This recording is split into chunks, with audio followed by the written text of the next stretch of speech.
What is going on, everybody? Happy Monday, man. It's the final Raw of 2021. This is the go home show for day one, which is this Saturday. I hope everybody had a great Christmas, had a great weekend, spent time with your family, ate a lot of good food, got everything you hoped for Christmas. Christmas is a very stressful time, especially when you have children and having to buy a bunch of stuff because Santa doesn't like buying anything. Anyway, man, we're gonna be watching Monday Night Raw. Starts at 8 p.m. We have 2 minutes until the show starts. So we have Randy Orton versus Otis tonight. We have AJ versus Omos. We have, I believe Damian Priest is defending the U.S. title against Dolph Ziggler. Because last week he defeated Bobby Roode, and apparently Ziggler is not happy about that. We have a marriage ceremony type thing going on tonight. I guess The Miz and Maurice are going to be renewing their wedding vows, which WWE posted on their Instagram account and their other social media platforms earlier today, asking The Miz if he's sure about doing this because WWE doesn't exactly have the greatest track record when it comes to wedding ceremonies. That was, a little trip down memory lane. They showed the whole wedding between Triple H and Stephanie McMahon. That went south, as you guys know, because she faked a pregnancy.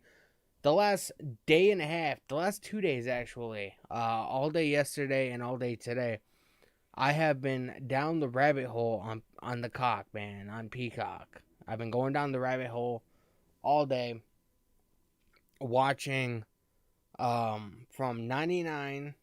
I'm almost done with 99, and then it's going to be heading into 2000. I'm currently, well, not now because I'm watching Raw, but I'm in the middle. I just started Unforgiven 1999, so I'm going down the rabbit hole of the Attitude Era, man, because I've been talking about it a lot on the streams lately, and I know, like, watching the craziness of the Attitude Era and then coming and watching what's on now, I know I'm going to be extremely disappointed tonight. So I dug myself in a hole that I don't think I can get out of.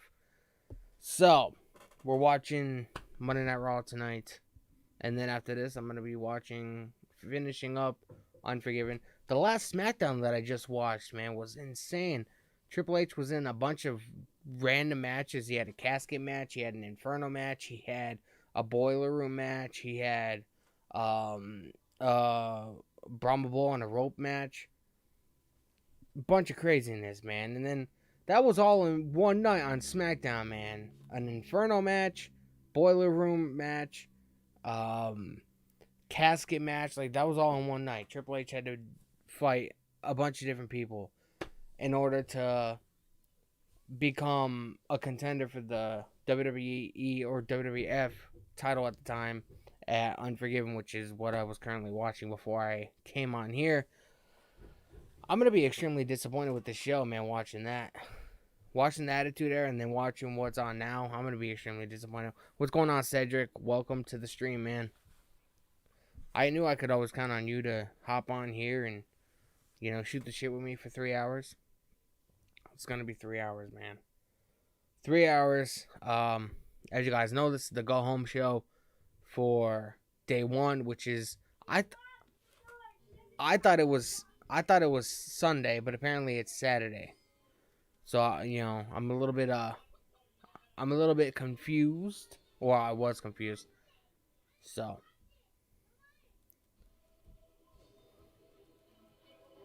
here it is, man. Monday Night Raw. Here we go. USA Network, man. If you have the channel, make sure you guys tune in. No, man, I'm watching 1999. I'm in like late September 1999.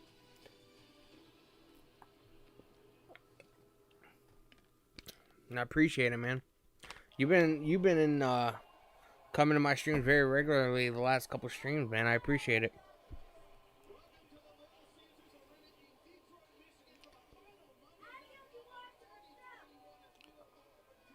They're in Detroit, Michigan tonight, man. Maybe Eminem shows up. Highly doubtful. Here comes Randy Orton. I guess the first match we're getting is Randy Orton versus Otis. Is it just me or is there too much fucking neon? I do, however, like the snake with the RK Bro hat and then the Riddle's long hair. I do like that.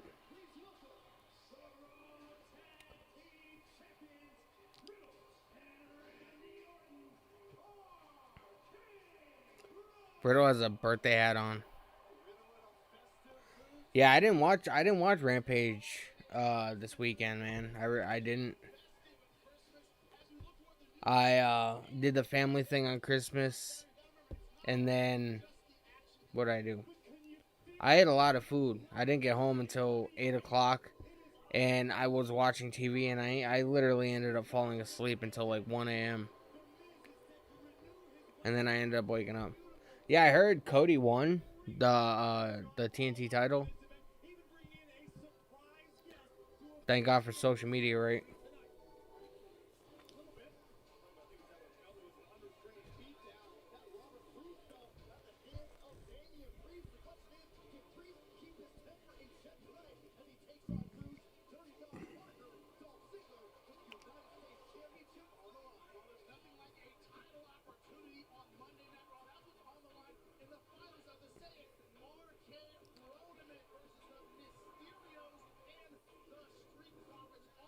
Oh yeah, the Street Profits are facing the Mysterios tonight. That's another match that I didn't even know that it was announced, but apparently it is. Is it Matt Riddle's birthday or something? Why is he wearing a birthday party hat?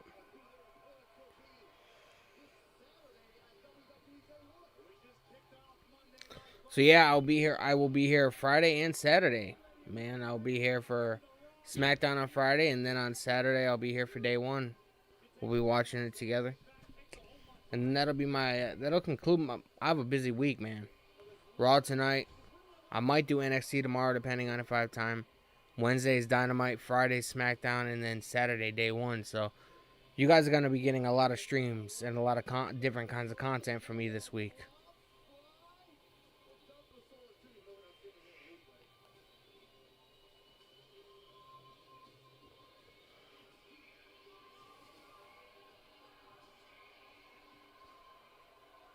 I want to know what's up with the party hat. Unless they're going to be attending the wedding thing. The wedding ceremony tonight.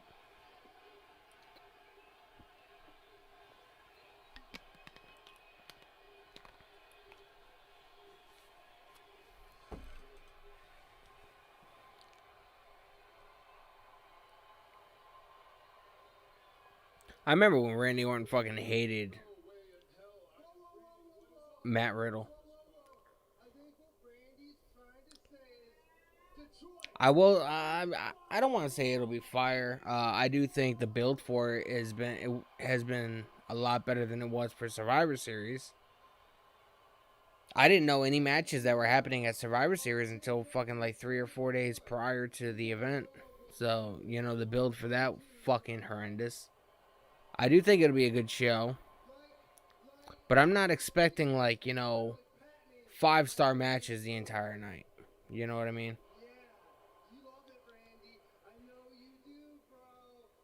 This dude needs to lay off the fucking marijuana.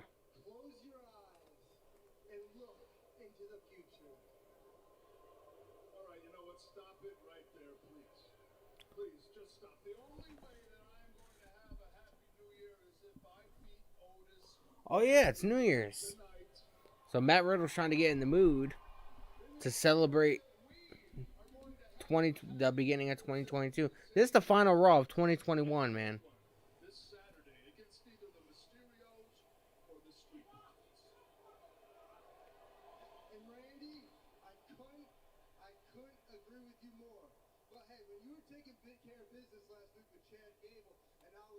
Look at the dude in the front row dressed as Macho Man.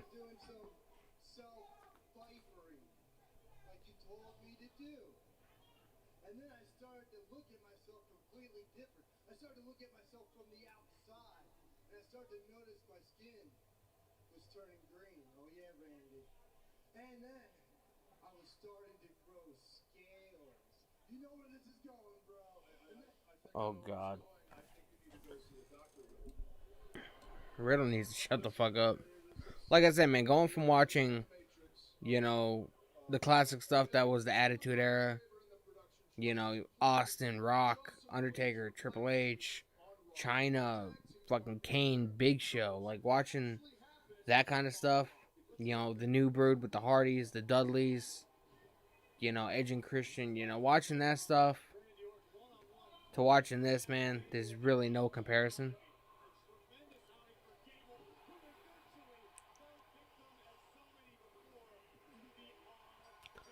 But there is one thing that I did want to say, and I've been thinking about this for a while. I don't know. They stopped the stage designs because they went HD. And the old sets, although they were really well done, they did not look that great in high definition. That's what they said anyway. If you watch there's a little documentary on YouTube you can watch. It's like a tour of the WWE what is it? The facility where they keep all like the old the I don't even know what you call it. Like the old uniforms, and all that stuff. It's not the Hall of Fame. They don't WWE doesn't have a physical Hall of Fame. But it's like the warehouse where they keep all their stuff throughout the years. All their old sets and stuff. If you watch that, it's like a two-parter. It's like probably like 40 minutes. The guy that actually works there and runs it explains why they stopped using like the different sets and stuff because they went HD and the sets did not look good. And they showed like the guy videoing showed like one of the signs or whatever, and you could tell it was very poorly painted and it just did not look that great. So that's why. I don't know why they stopped Unforgiven. It's kind of dumb.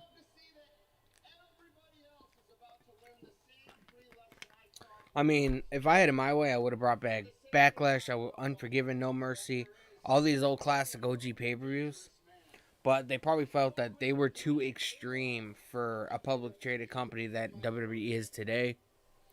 Even though they have they have Hell in the Cell, Elimination Chamber, and TLC. So it doesn't really make much sense. Oh, here's Chad Gable and Otis. I miss Otis when he was with Hunter or Tucker. Hunter. I was just talking about Triple H. Tucker when they were Heavy Machinery, man. That was, and then when Otis had that love, like during the pandemic era, when Otis had that love interest with Mandy Rhodes.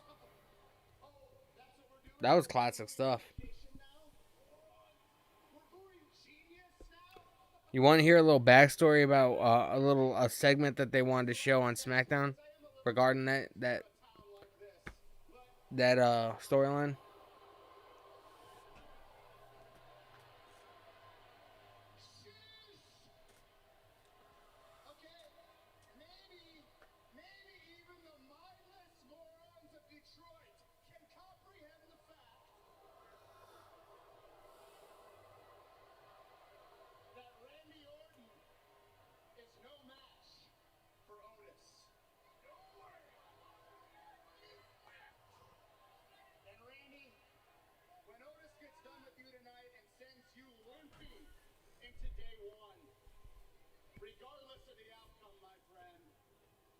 I don't know.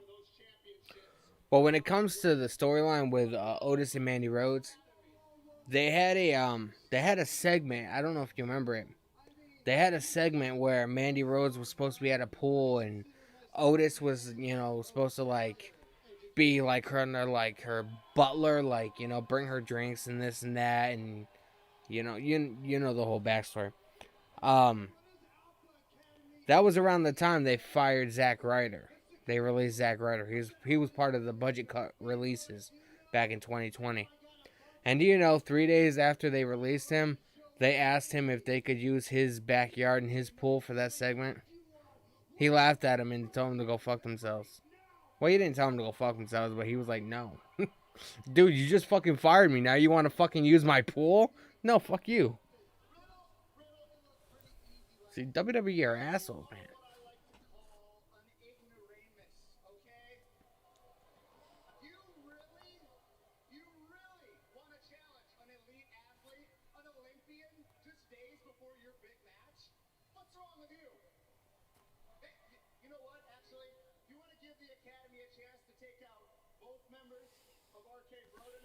So now the Academy is going to be facing RK Bro, but it was originally supposed to be Randy Orton versus Otis.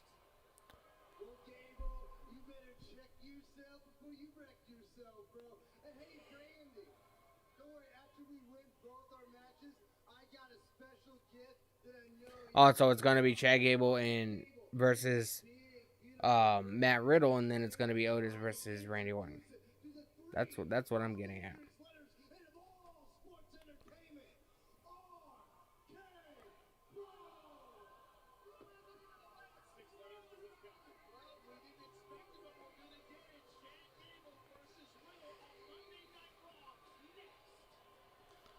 This would be interesting.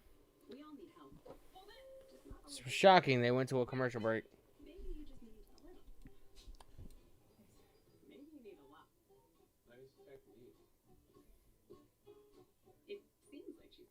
It's going to be so much more complicated when I start getting money for doing this kind of shit. Like right now, if I really wanted to, and I'm pretty sure you guys wouldn't be mad if I, change the channel and just, turn this whole entire watch along into like watching the rest of Unforgiven 1999. But when I start getting money for it, when I start getting money for covering shit like this, it's not going to be that easy. But we're going to keep it on Monday Night Raw, man. We're going to keep it on Monday Night Raw, even though the show is bad. And then we can get back to our lives. We only have 3 hours.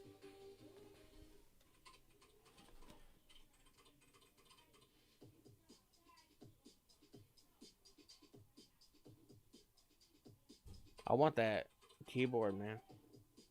The keyboard that has like all the the different lights and colors and shit. Apex 7.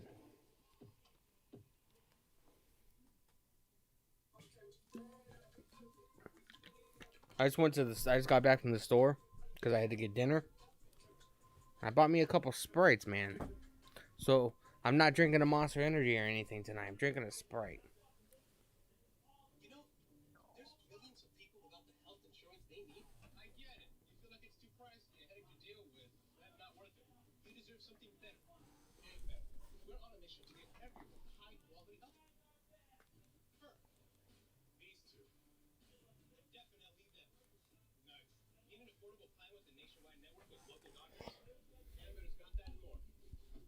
So if you guys are new to the stream, man, make sure you guys subscribe, hit the like. That way it helps the stream when it publishes to YouTube. It gets pushed to more people. Definitely helps the channel out, helps me out. And all that fun stuff, man.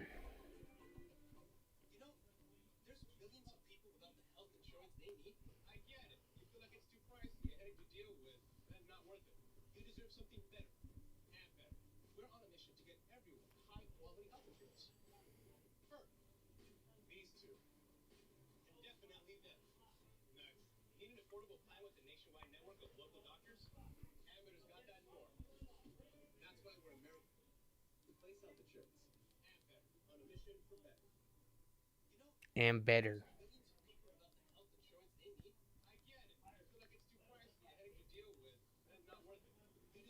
I don't mind Riddle. I don't. I don't even know, man. I like people that are unique and different, and I mean Riddle's like this all the time for the most part, as far as I know. Like I don't obviously nobody knows what he's like, at home. But I mean, I like the fact that he's not trying to be somebody he's not.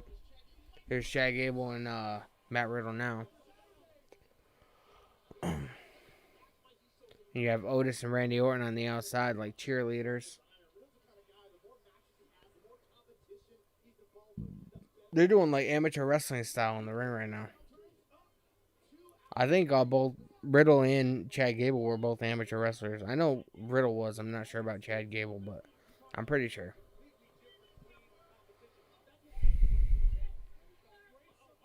So yeah, anyway, man, like I was saying, the last 2 days I've been diving back into the rabbit hole, watching old Raws and SmackDowns and pay-per-views. It's fucking nuts, man. I'm in like September 27th, 1999, I believe, or 29th, whenever Unforgiven 99 was. It took place in Charlotte at the Charlotte Coliseum. It's British Bulldog, Mankind, Triple H, Austin, and I think Kane in a 6-pack challenge for the WWF title as the main event. But just like watching the old stuff, man, like I want to start doing like I don't know if you guys will be interested in it, but I want to start doing like old classic watch-alongs and stuff like that, like, maybe a couple pay-per-views a month, maybe, once a week or whatever we watch. Here's my thought process. All right. I don't want to do SmackDown and Raws unless we do like one Raw and one SmackDown all in the same stream. Because one, without commercials, they're only like an hour and a half. So, and like once I watch Raw, I'm going to want to watch SmackDown too to see the conclusion of whatever's going to happen, the next week or the next couple of days. So I don't know, man. It's like once I start, I don't want to stop. I have a very addictive personality. Like yesterday morning, I went in like I'm gonna watch an old classic Raw. I've been doing nothing but watching Raws and SmackDowns from '99 since Saturday night, Sunday morning. Like I have a very addictive personality. Like once I get into it, I don't want to stop, and that's why I don't want to do watch-alongs to Raws and SmackDowns on here, because I'm not gonna want to stop, and I'll be here for fucking 17 hours straight with you guys just watching old classic shit, and I don't know if that'll get a little bit too boring, and I don't know, like a 17-hour stream, that'd be a little bit excessive. I don't know, man. You guys gonna let me know what you guys think, but oof. Matt Riddle with the fucking knee.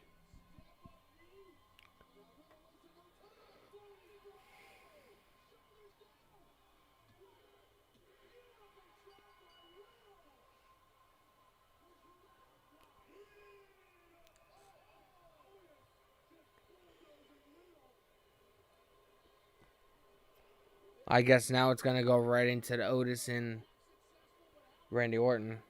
Otis just took the fuck out of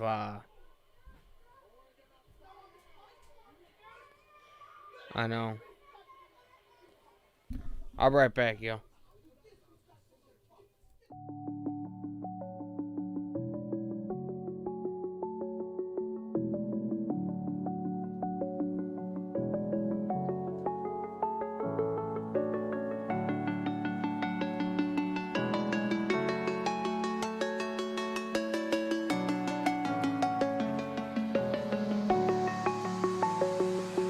I'm alone, I'm a broken home. I gave you all the bricks that I own and know. I'm letting go, I'm breaking these walls down, breaking these walls down. If you want adventure, then fly to home. But if you wanna travel, then go alone. Yeah, what's the point in us if I never know? If you're gonna leave, I'ma let you go.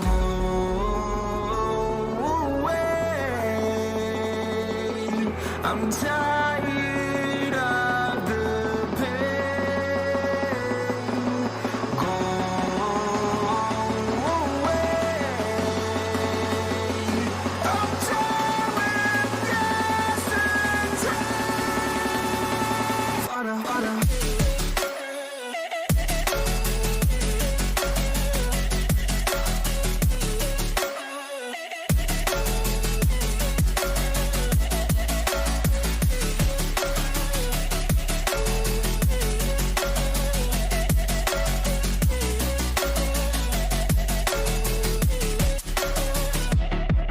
I fell where my demons dwell. My own little nightmare, I call it hell. Oh well, it's time to get back up. Climbing and climbing, I'm done with this ride, is what I tell myself, so I could feel something else. Yeah, I guess I had my bad days, but it doesn't mean I lost my style. Darling, where were you when my heart was on the ground? I thought time would prove that you would stick around. I guess time stood still, a king without his crown. Now I'm breaking and you're faking, girl. You never made a sound.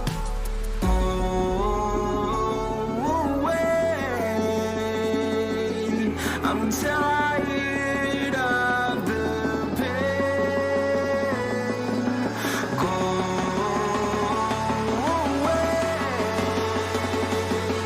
I'm tired of yesterday. Back, yo. Yeah, I know I could do the OG stuff on Twitch, but I actually do have a Twitch. If you search up my name on there, you can follow me.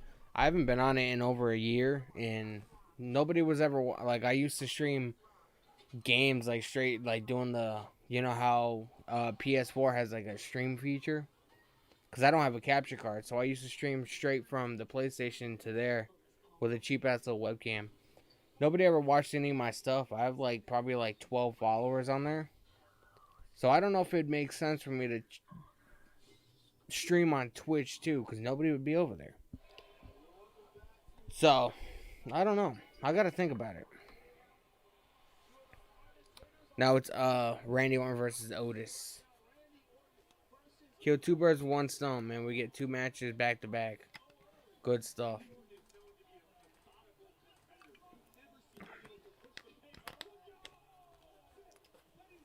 I was on I guess one of my viewers from my other channel.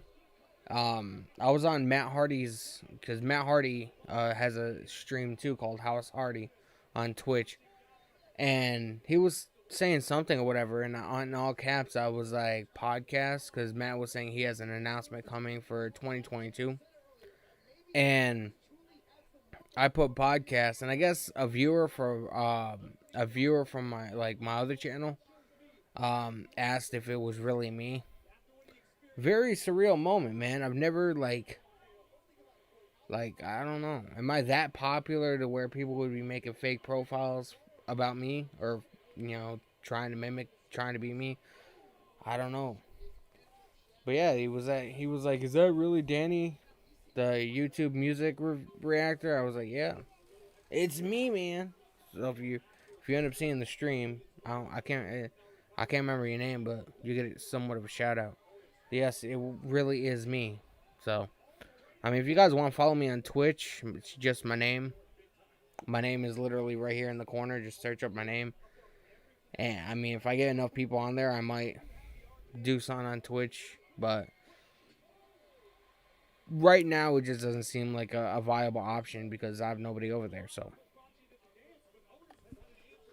I'm more of a YouTube guy. I know how YouTube works. I've been on YouTube since 2011. You know, Twitch, I don't know anything about. I don't know the do's and don'ts. I don't know what you're able to do and what you're not able to do. Like, I have no idea. Like, anything you guys need info on YouTube wise within reason, I'm pretty much know the answer to. On Twitch, I don't know if you're able to play music. I don't know if, you're able to do, if you're able to show copyrighted material. I don't know if you're able to, it's just two totally different platforms. So I don't know. There's Randy Orton. Randall Orton.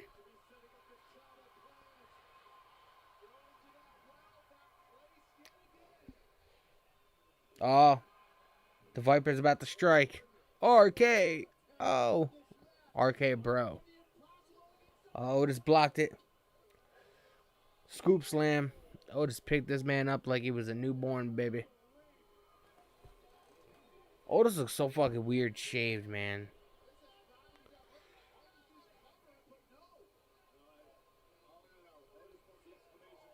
Otis is going up to do a splash from the... Wait, what the hell is he gonna do?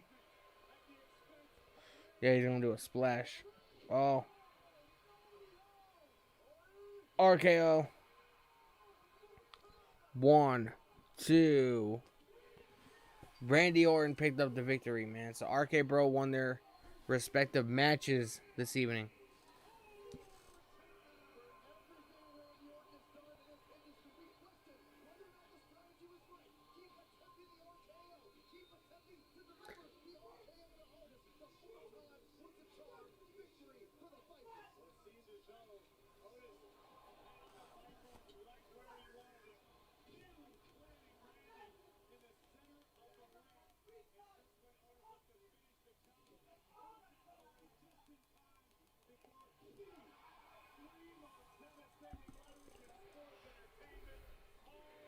Was that a good match? I don't know. You guys be the judges.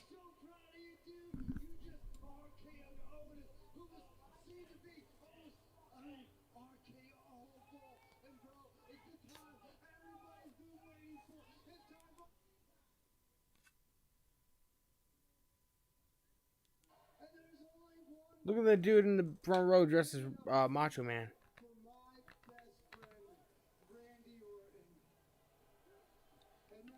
You haven't posted in a while on what?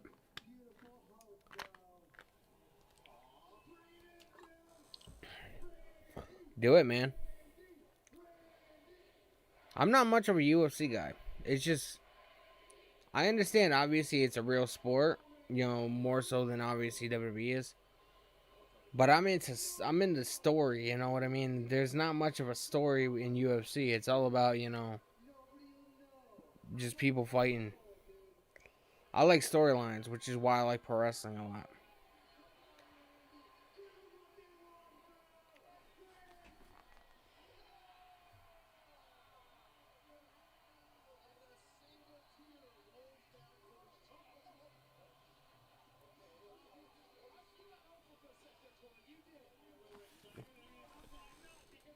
Riddle just almost shit his pants thinking that Randy Orton was going to RKO him.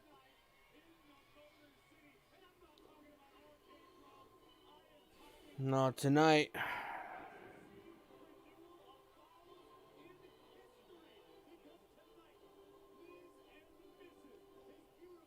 That's cool, man.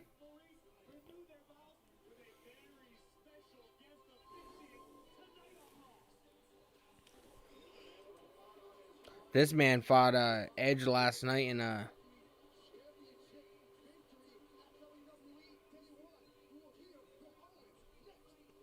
This man fought Edge last night in a cage match. They flew Edge in last minute to a house show in New York, and he fought KO in a cage match. That's a feud I would like to see, man. Imagine the matches and the promos that Kevin Owens and Edge would have.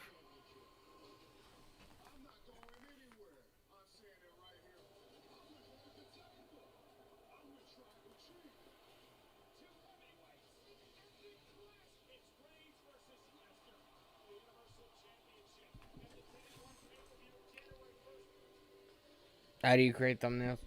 I use Photoshop. That's what I do. It's not free, but it works. I mean, there's a bunch of free programs you can get if you know, the basic stuff, but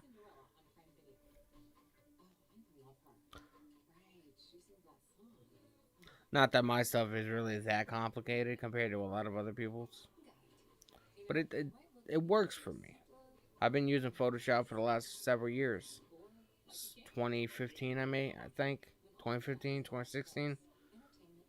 It just works for me.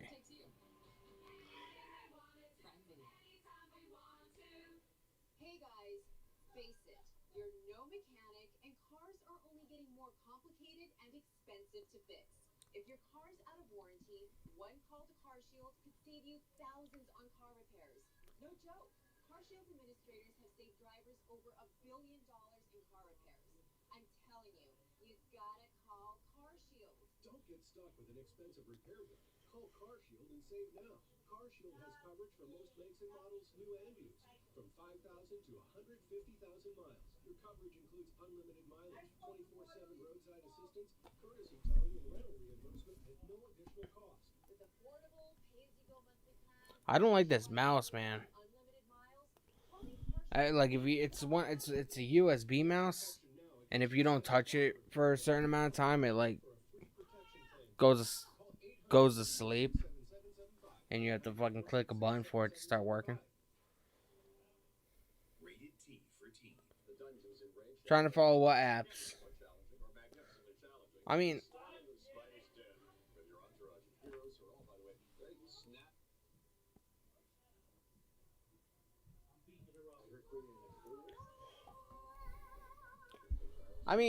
when you first start you doing like Photoshop and stuff, it can get a little tasking because you're like, what the fuck do I do? Like it's so hard to start.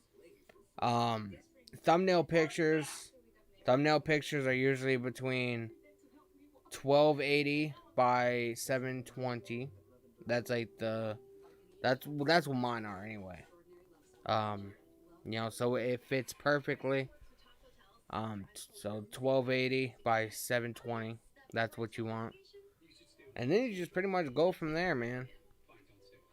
What I do is I find like background photos on Google, and then I enter them in Photoshop and I blur the background. So the colors, sort of combine up.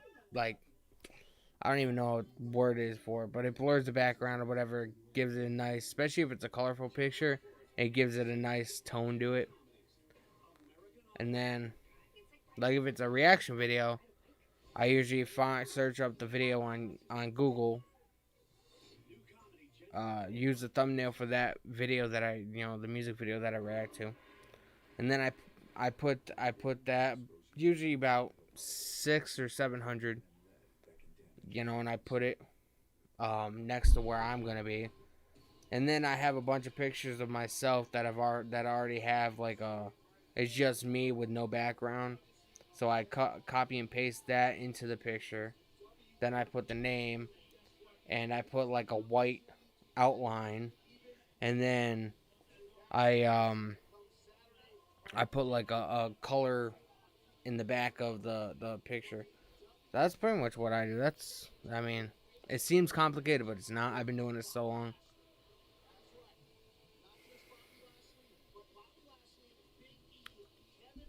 So.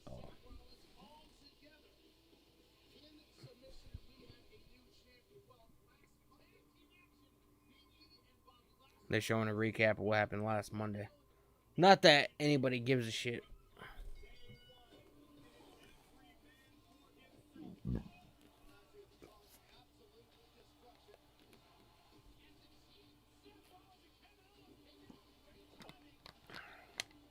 These are all pictures on mine. On my stream. Oh, you guys probably won't. I don't know if you guys will be able to see it when I'm streaming, but see Randy Orton right here? I find PNG images of them, and then I just put them on OBS on my backdrop. So that's how I do that. So the only thing that's already that's combined onto the picture is where it says Monday Night Raw. All this other shit It's do OBS, so I can move anything I want.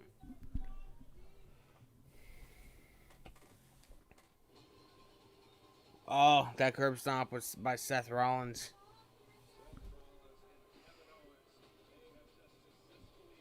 I want to know what this friendship is with Kevin Owens and Seth Rollins.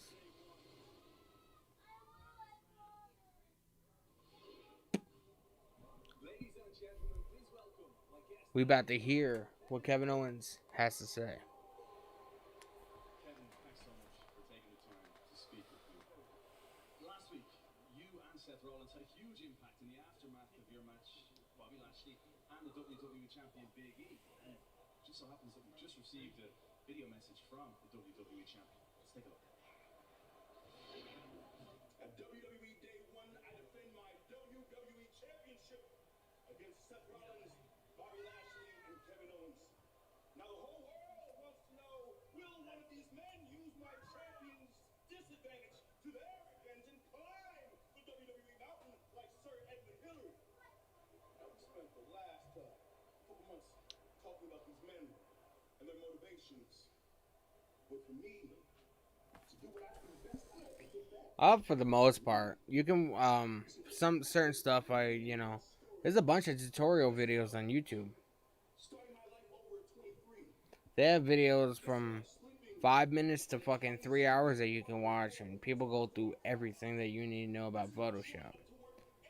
I could probably make my thumbnails and stuff a lot more professional, but I do not have the energy to sit and watch a 3-4 hour video to learn everything about Photoshop. So I know the basics. I'm not in no way, shape, or form a Photoshop expert by any means. I know the basic shit, so I'm the wrong person to ask about like the really complicated stuff.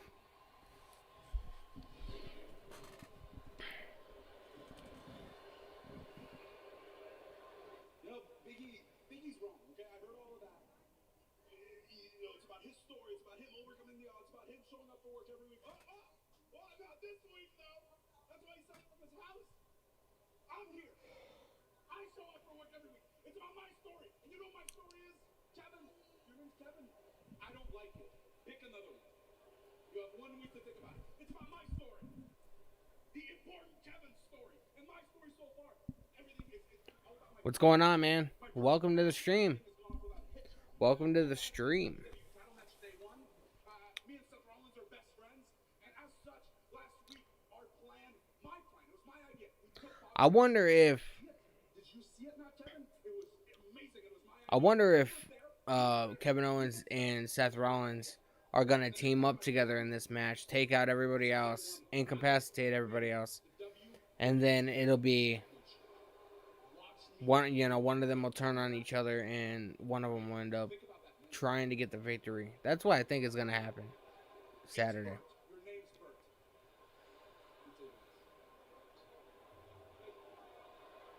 Bert. His name is Bert, apparently. My favorite wrestler nowadays, Jeff Hardy. I'm a kid from the Attitude Era. So,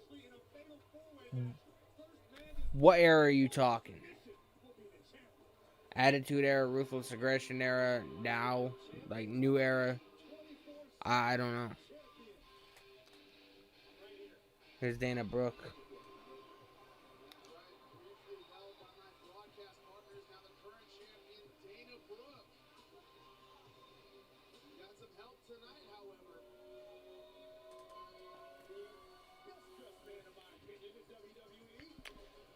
Roman Reigns is good. I feel like the whole Bloodline storyline is running a little bit thin. They've been milking this fucking thing for all it's worth. And they haven't... The whole thing about building somebody like Roman Reigns up is to also build people around him. There's nobody in the entire company that can legitimately beat Roman Reigns, I think. They just put him on such a pedestal. I don't think it's possible.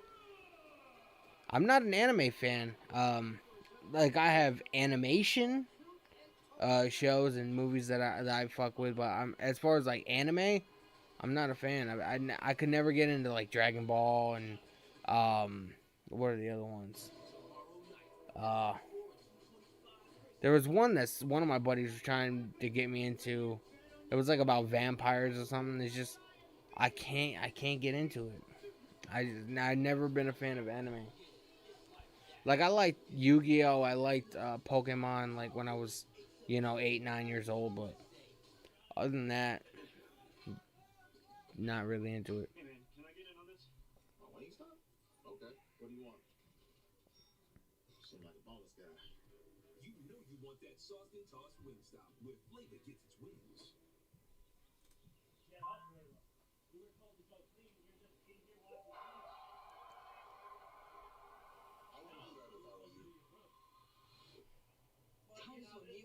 Did you know that when you vape, you can inhale toxic metals like chromium, nickel, and lead? That's metal in your lungs.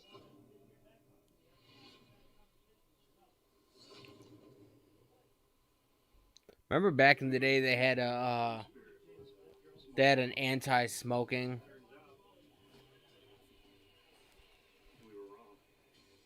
They had an anti-smoking campaign or whatever, and now in 2021 they're having an anti-vaping.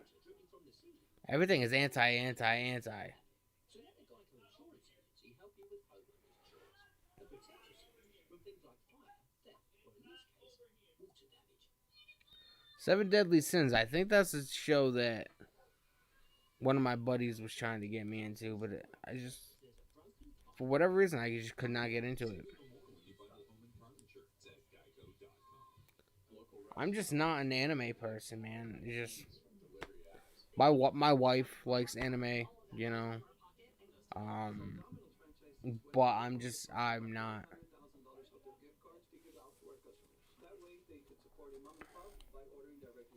The main thing I really watch is YouTube. Like I don't watch Netflix. I barely watch Hulu.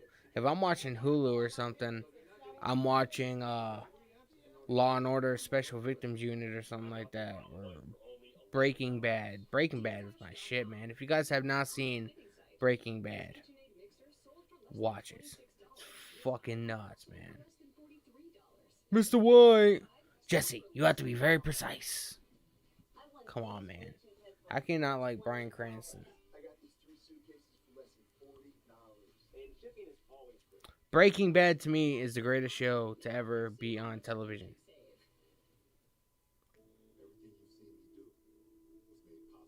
I don't even know. I know what it is, but I don't know the name of it. It's a woman. The main character is like a woman. I think she has blonde hair. Maybe I can't think of it. Can't think of it. They just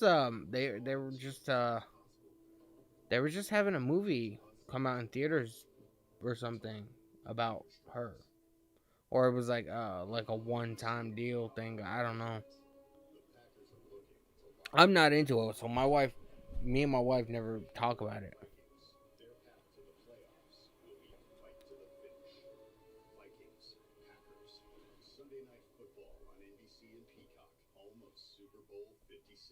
My wife, however, is insanely obsessed with A Nightmare Before Christmas.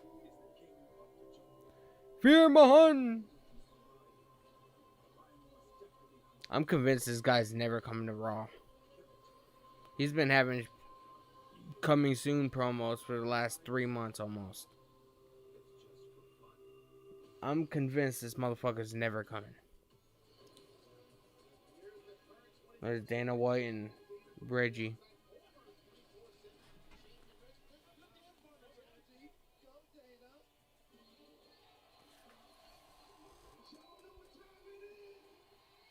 R-Truth.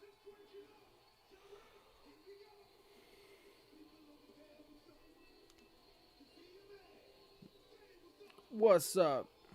What's up? What's up? What's up?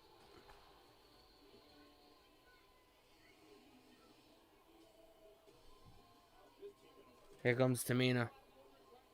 I should have known they were setting up a match like this. especially after what happened last week. They were at some kind of Christmas lighting thing or whatever, and Tamina tried to take the 24/7 title off of Dana Brooke, and then R-Truth ended up getting in the middle of it.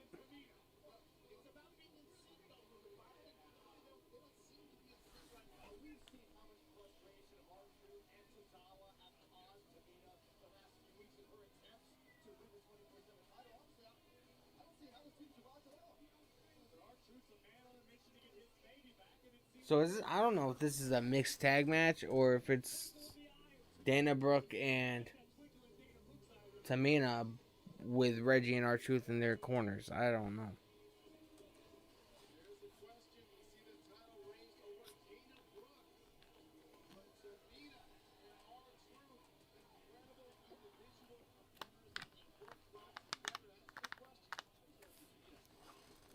Seems like it's going to be a tag.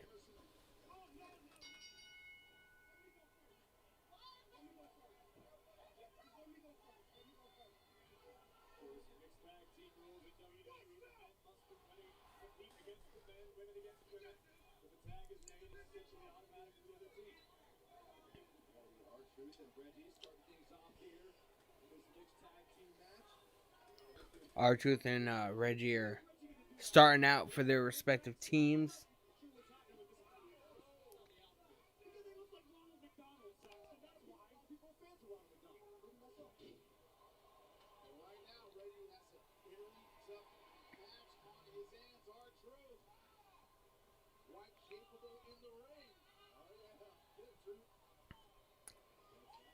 Oh my god, they're having a fucking dance off.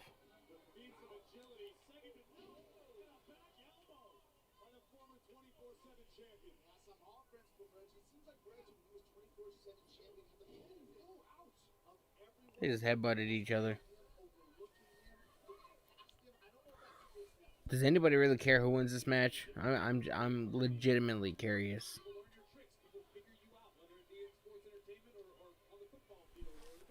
I'm looking forward to Damian Priest and Ziggler.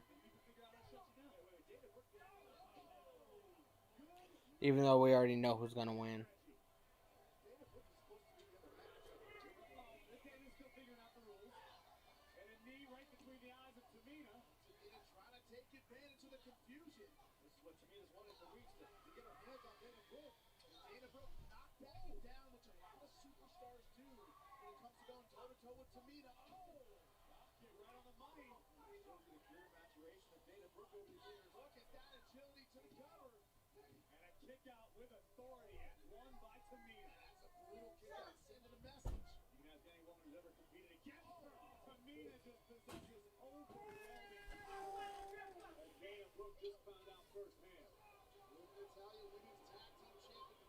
I can't stand Tamina.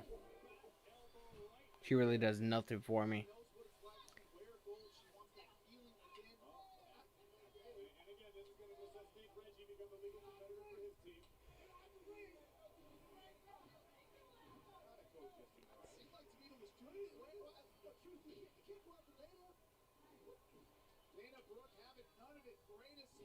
Truth is secretly trying to pin Dana for the 24/7 title.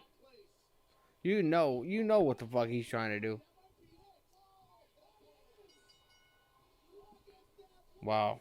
Reginald pinned R-Truth.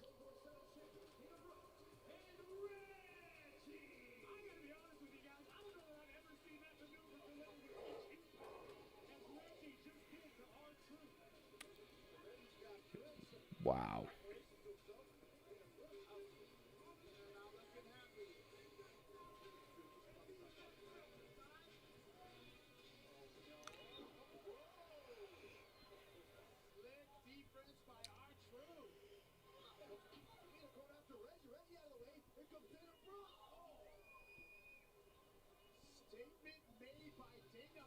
Tamina is not having a really good week.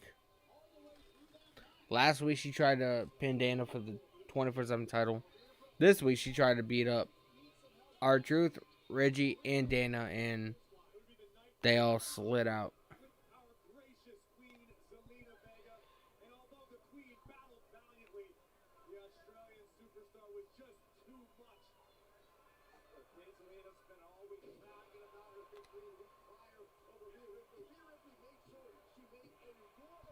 Showing a replay from last week.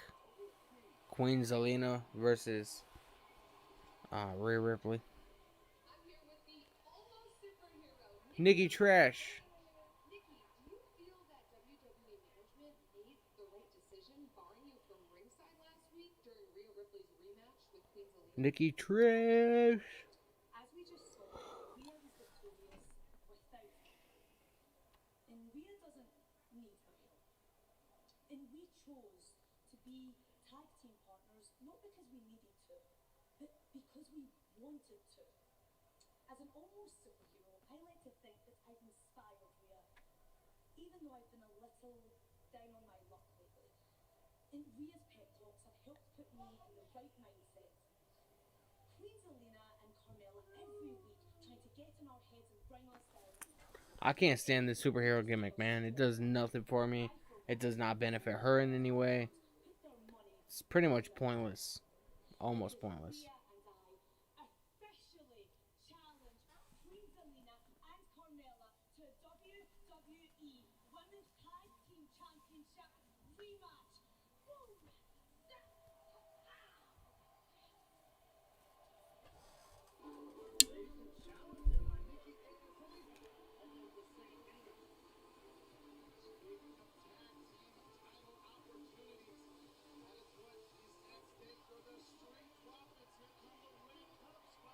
Street Profits. It's the Street Profits versus the Mysterios. And this is the quarterfinals, I believe, of the RK Bro tournament. Winner of this tournament gets a shot at the WWE Tag Titles. Again, not that the titles really necessarily mean anything.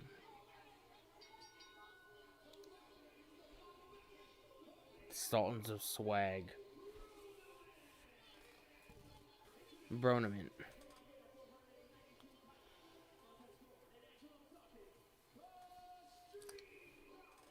I would watch Dark, but they put it on at Mondays at like 7. And that's usually the time I'm getting ready to come on live to watch Raw. Would I ever cut my hair? Probably not. My hair is like down to my shoulders. Probably not. I used to have short hair. I had short hair for a long time. My brother-in-law, my wife's sister's husband. What is it? My brother-in-law? He tried something a little bit different. Usually it's a lot more faded than this. But he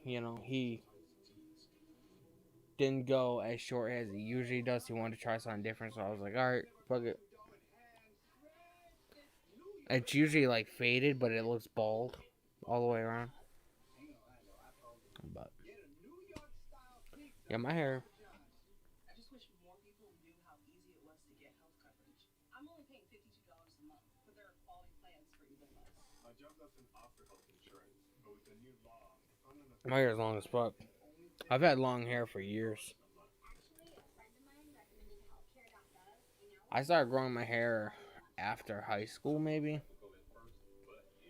I've been out of high school since 2009, I think. 2010.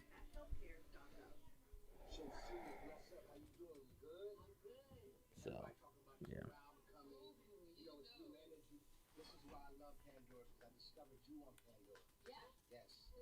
Yes, because on my station, I got certain station vibes that I love, and I love going to deep cuts mode. Records play that I might forget, and I'm like, man, that's my favorite record. But then I hear something new, you saying like you.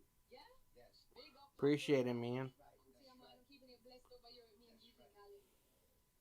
While his neighbors were asleep, our man Yeah, my hair on the side, it doesn't grow. Like, it grows to a certain length, and then it just stops.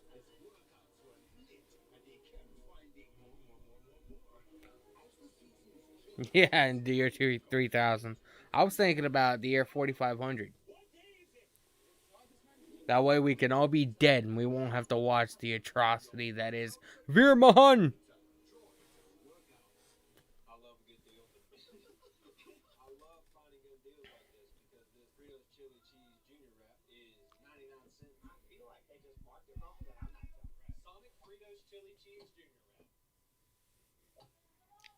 Literally, it's been like at least 2 months since Veer Mahan has been supposedly coming to WWE. And he hasn't made an appearance yet. I'm convinced he's going to get released before he actually debuts.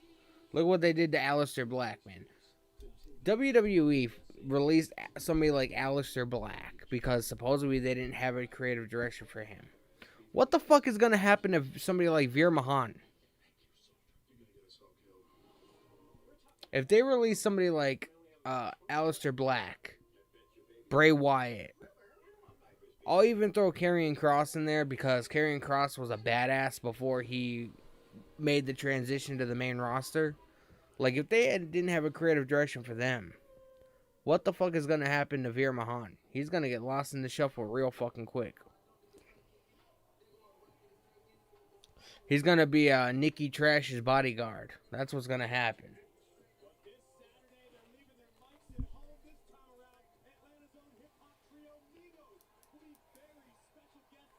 Is that too bright? I'm trying to fuck with the lighting because I don't want. Who wants to watch a fucking dark screen? Yeah, the Migos are gonna be at day one this Saturday. I hope you guys tune in, man, because I'll be live on Friday for SmackDown, and I'll also be live again on Friday for day one. So subscribe, man. Turn on post notifications so you guys know when I'm coming live. Like I said, I have a busy week, man. I might be live tomorrow for NXT. I'll be live Wednesday for Dynamite. I'll be live Friday for SmackDown. I'll be live Saturday for day one.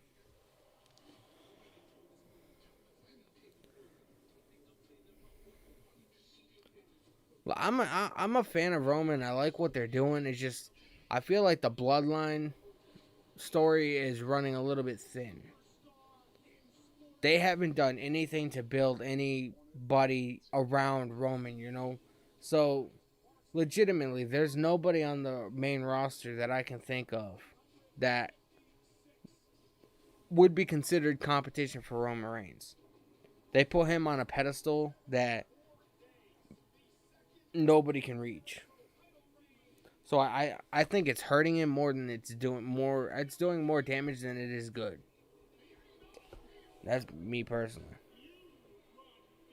I've always been one of the, I've always liked Roman Reigns. I've always enjoyed him. I was never one of those dudes that was like, get this dude out the television. I've never, the people that talk shit, I've never been one of those when it comes to Roman Reigns. I've enjoyed everything that he's done, for the most part.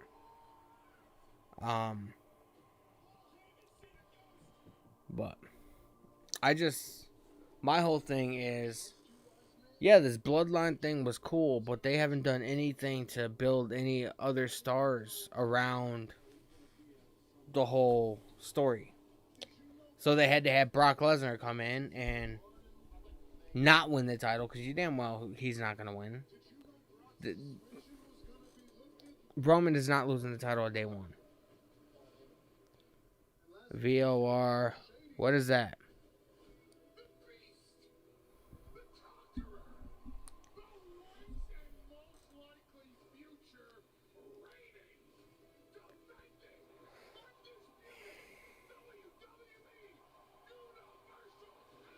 I think the brand split should end. They should have ended the brand split during the fucking pandemic era. They had Raw and SmackDown in the same fucking place. Why couldn't all of them be on the same fucking show every week?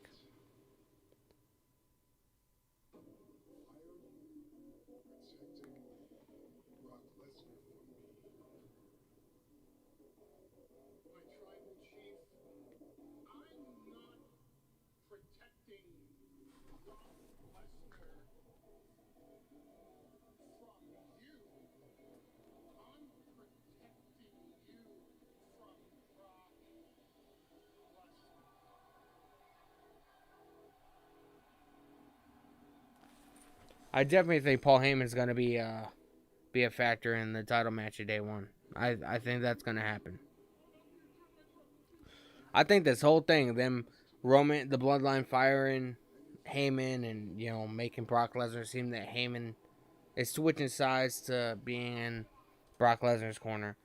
And then at the end of the day, having Heyman turn his back on Brock Lesnar cost him the title. That's what I think is going to happen. That this whole thing was a ploy to damage Brock Lesnar. Make him think that somebody's on his side when in reality they're not. I, however, do like this new Brock Lesnar quite a bit. It seems like he's having a little bit more fun doing this than he has in the past. Whenever Brock Lesnar was around, it always seemed like he was just, you could tell he was just doing this for a paycheck. You know, he told Sable, yeah, babe, you know, I gotta go to this city, you know, I gotta go get paid. You know what I mean? It's just, but, I mean, he's doing more on the mic, he's doing more in the story. It just seems like he's overall having a lot more fun with it. And I dig that quite a bit.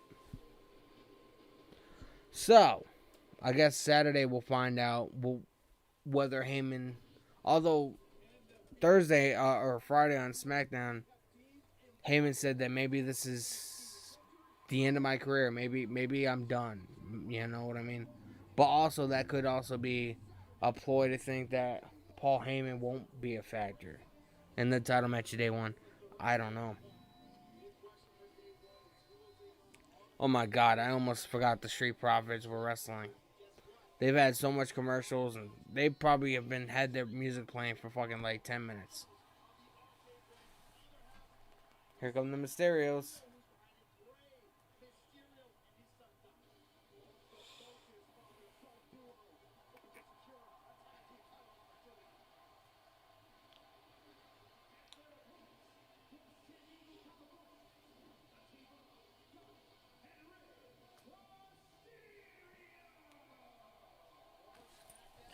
Am I the only one that finds it weird that Rey Mysterio has fucking mohawks on his mask?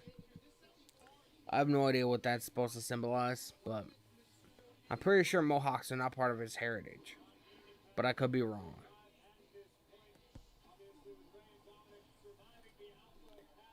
Oh yeah, we have AJ and Omos tonight too.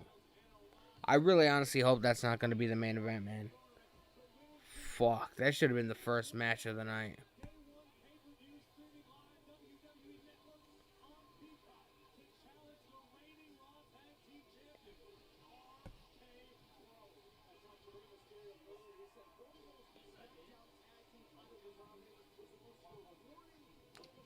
Dominic's getting tatted the fuck up, man.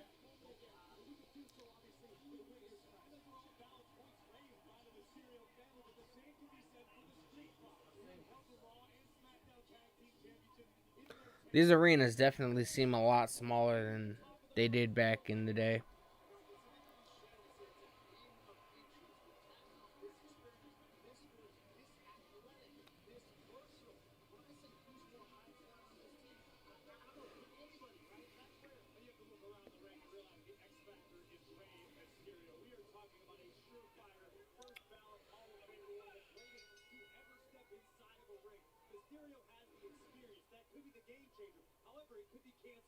RK Bronament finals, man. So I believe whoever wins this match is going to be going on to face the RK Bro for the titles, I think.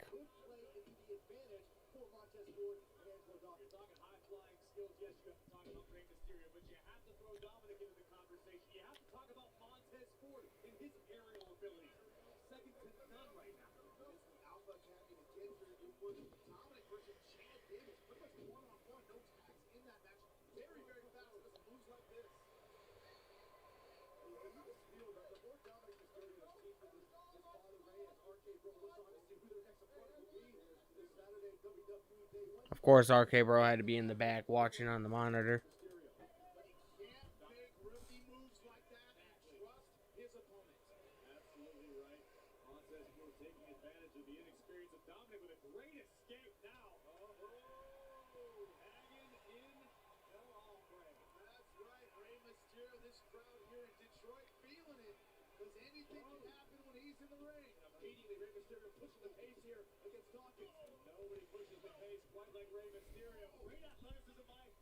I will say it's kind of cool that Rey Mysterio now gets, like, after all these years, he now gets to travel with his son. you know, and him and his son are in the same company, in the same business, doing the same thing as a tag team. I I always thought that was pretty dope, man. And they're the first ever father-son tag team that I can think of. Like, obviously, like, we've had, like, father and son duos, like, you know, Randy Orton's father was in his corner for a while back in like maybe 2008, 2009. John Cena's dad, you know, he did some stuff, whatever. But as far as like a legitimate tag team, I think Ray and Dominic are the first ones. I could be wrong. If I am, let me know. But I'm pretty sure I'm not.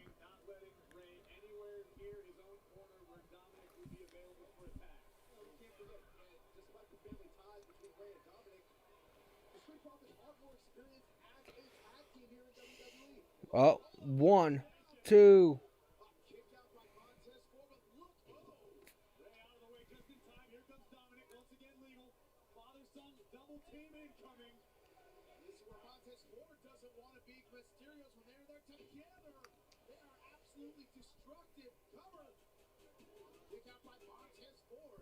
Dominic trying to get the pin very early on. Here comes Rey Mysterio.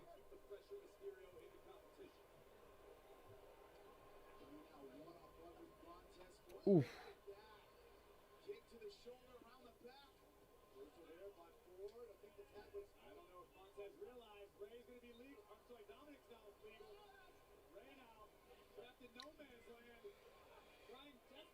Oh, there goes Montez Ford right over the top rope.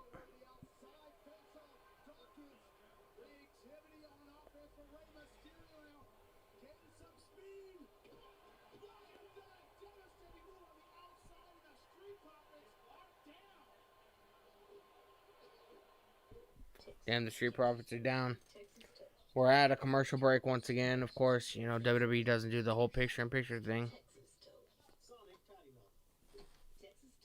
Y'all want that, man. The patty melt, the Texas toast with the cheeseburger. That looks fucking dope.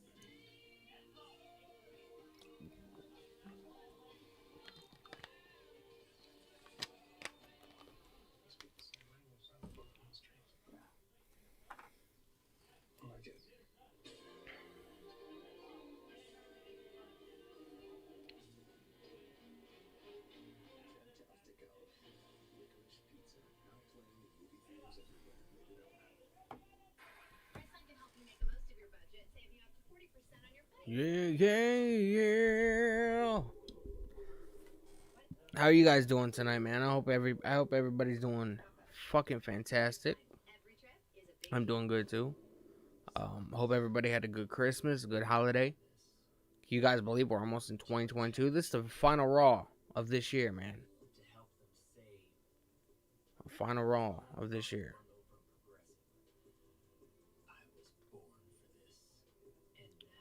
And then we're heading into 2022 with a fucking bang, man. It's what it's all about, you know. I just got another subscriber on the channel, man, so I'm at 240. I appreciate it.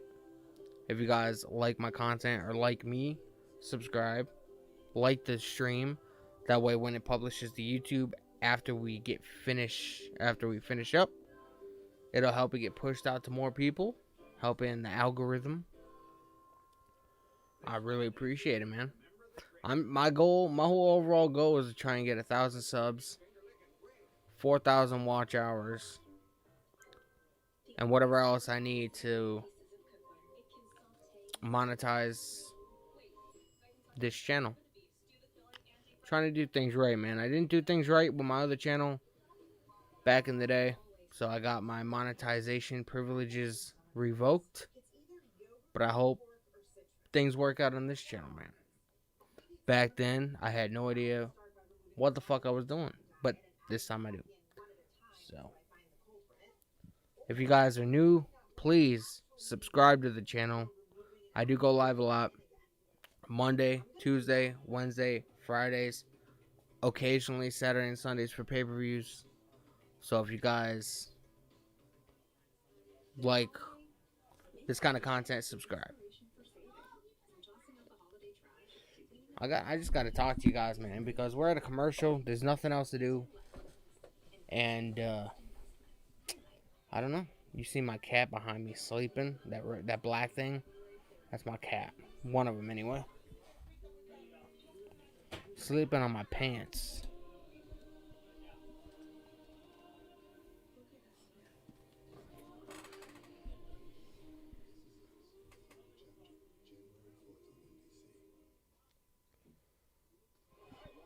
We're back, man. Tag team match.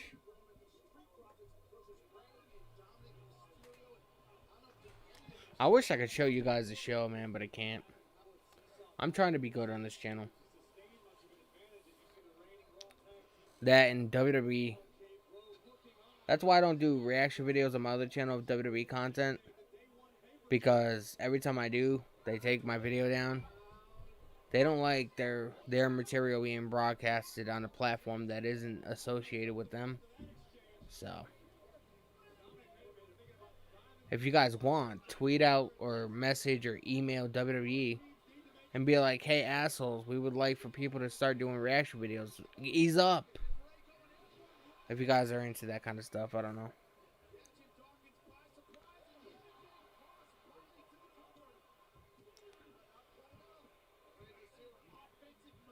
AEW is even worse than WWE when it comes to that stuff. That's the one downside. Oh. Ray looks so small compared to Angelo Dawkins. Oh, 619.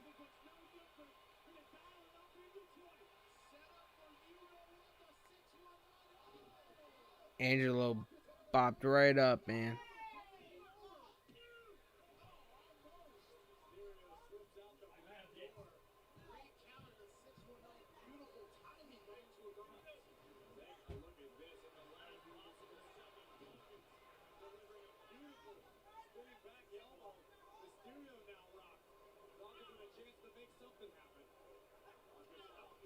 Oof. Rey Mysterio looks so fucking... Rey Mysterio is my height, man. I'm not a tall dude. I'm the same size as Rey Mysterio. We're both 5'6".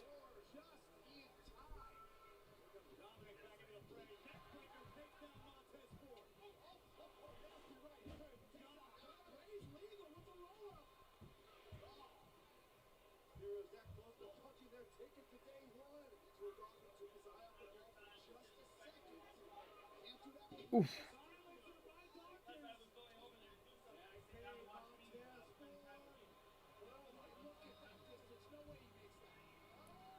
Frog splash.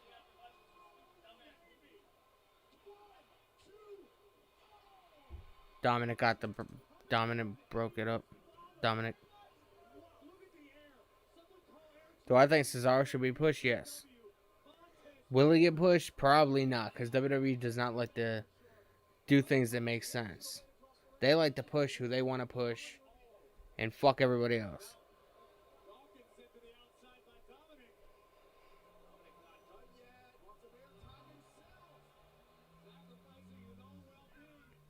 I think Kevin Owens needs to get pushed. Cesaro, Sheamus. A lot of these dudes need to get pushed, but WWE won't. Here we go, 619. Oh, here comes Dominic.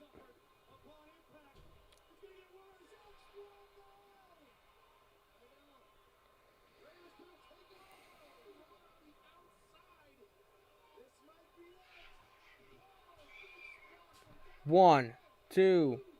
Oh my God.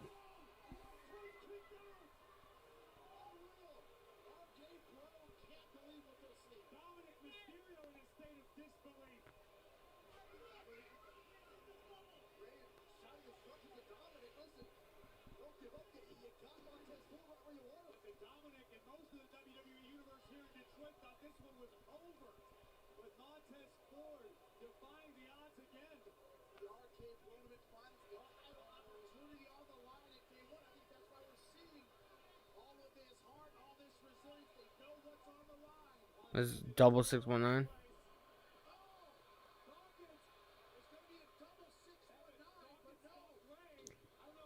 Bailey, I think Bailey's gonna be out for a couple months. I think she has a MCL injury. I think. Asuka, I don't know what the hell. I don't know where she is. Charlotte, who gives a shit? And Sasha Banks, I do think she deserves a match at day one, but the Street Profits won, man. They advance, or they're going on to face RK Bro for the tag titles. I have no idea if that match is happening next week, or if it's happening at day one, or if it's happening at the Royal Rumble. I don't know. I have no clue, but Street Profits are going to win. Or they're going to go on and face for the tag titles. So, it is what it is, man.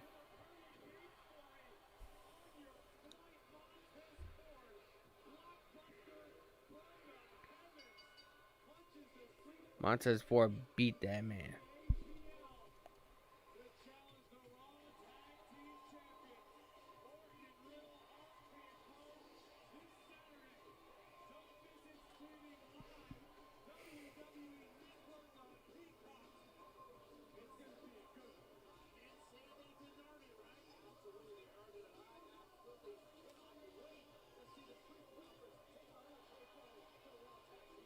So it's happening on Saturday.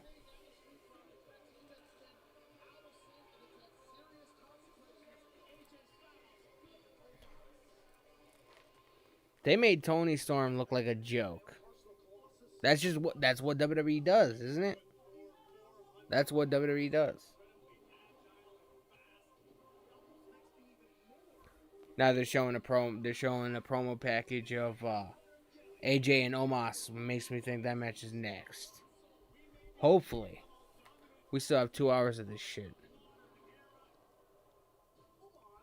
When is this fucking wedding ceremony gonna happen?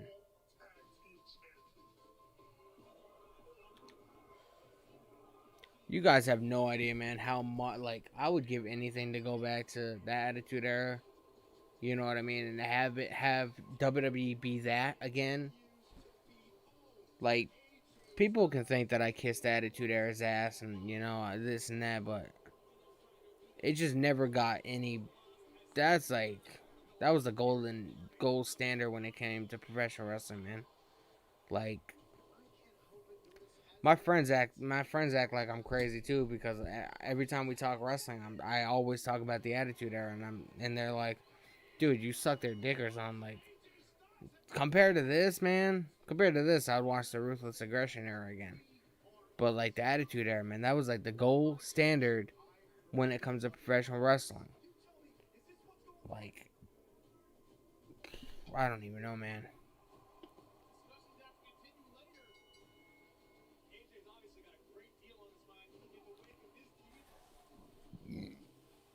Luckily for me, enough time has passed to where I watched a good portion of like 2001. I watched a little 2000. I watched a little 2002. I haven't really watched too much 1999 until recently. So enough time has passed to where I can go back and be like, oh shit, this is fucking awesome. It's like I'm watching it again for the first time. You know what I mean? So, but just watching that, I'm gonna give you guys a little bit of a little advice here, okay? Whoever's watching, I'm gonna give you guys a little advice. If you guys are gonna go back and watch old classic wrestling like the Attitude Era, even the beginning of the Ruthless Aggression Era, you know, when Taker had short hair and, you know, Brock Lesnar showed up and this and that, like, you know, the start of the Ruthless Aggression Era. Do not watch that on a night that you know you're going to be watching the new stuff, because you'll be even more disappointed by today's product. I fucked myself over, man. Here's AJ Styles. AJ Styles is another dude that needs to be pushed. I'm so glad that they broke him away from Omos. They're fucking retarded, man. This whole tag team thing that he had going on with Omos was fucking ridiculous. I guarantee you, I give it 6 months and Omos will be budget cuts. His finisher should be called the budget cut because that's exactly what the fuck he's gonna be 6 months from now.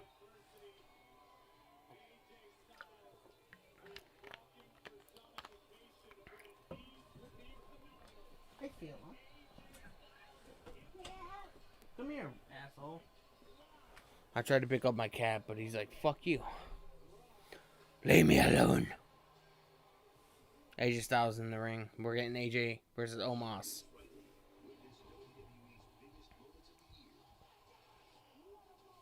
Oh yeah, I'm not gonna be streaming on Friday. I forgot because they're doing like it's not an actual SmackDown show. They're having a like the greatest moments of this year or something like that. So I will not be live on Friday. So just want to let you guys know. That way you guys don't come here at 8 p.m. on Friday and be like, this motherfucker lied to me. Yeah, I won't be live. I don't need to watch that. I don't need to watch the greatest moments of 2021 because there is probably only 2. So, no stream on Friday. You get me tonight, tomorrow, Wednesday, and then on Saturday. So I have Thursday and Friday off. So, do not come here on Friday looking for me, because I won't be here, sucker.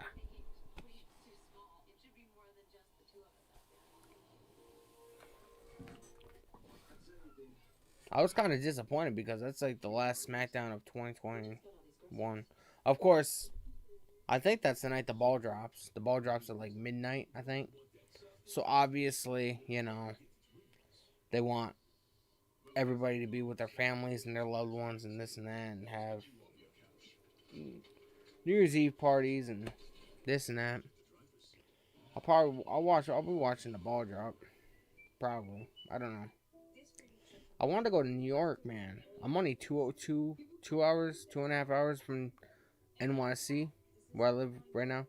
So I kind of wanted to go to New York, but I have kids, man. So you can't have fun when having kids, especially on a New Year's Eve, going to fucking New York City.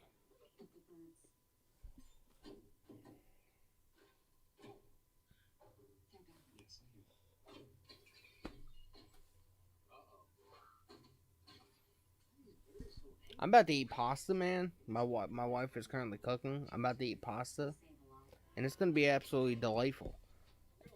For anybody that knows me, I should have been born Italian because I am a fucking sucker. I could eat Italian food every single day, all day long. I'm gonna like,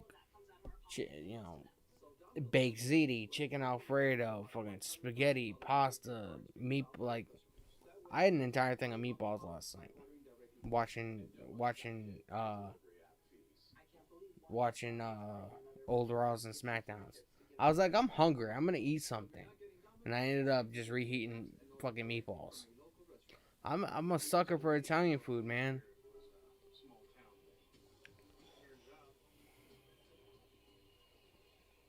So if anybody ever sees me in public, man, give me a fucking gift card, and like, not saying that anybody has to give me anything.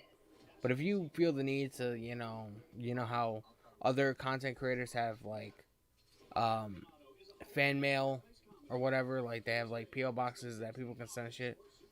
If you ever see me in public, man, give me a fucking gift card for fucking Olive Garden or something like that. That way I can have a nice fucking Italian dinner, man. I love Italian food. What can I say?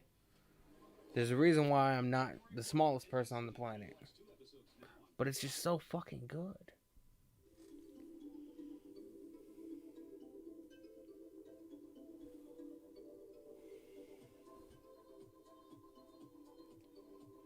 Oh yeah, I commented on WWE's one of WWE's Instagram posts last night, and it was about Roman Reigns gaining like over 1 million followers this year, and I was like, what did I say? I said, remember when being a pro wrestler meant you were a badass and not about the amount of followers you get on social media account or something like that. It's fucking true, man. They didn't have fucking social media back in the fucking Attitude Era. Back again with the Attitude Era. I don't give a fuck what anybody says, man. The Attitude Era was the greatest time in professional wrestling.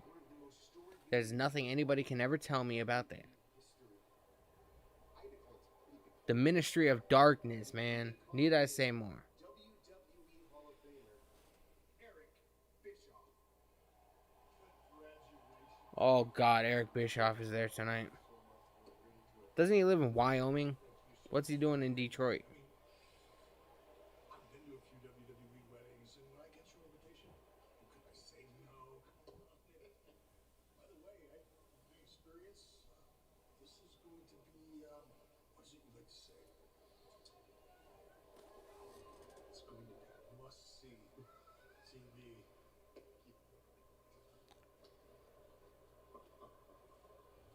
Remember when he came out with the 3-minute warning gimmick?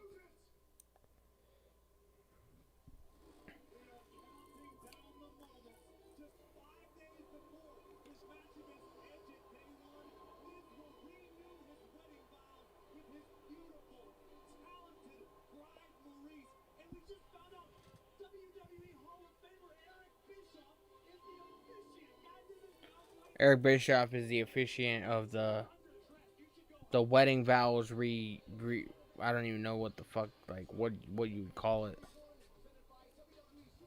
Here's AJ Styles.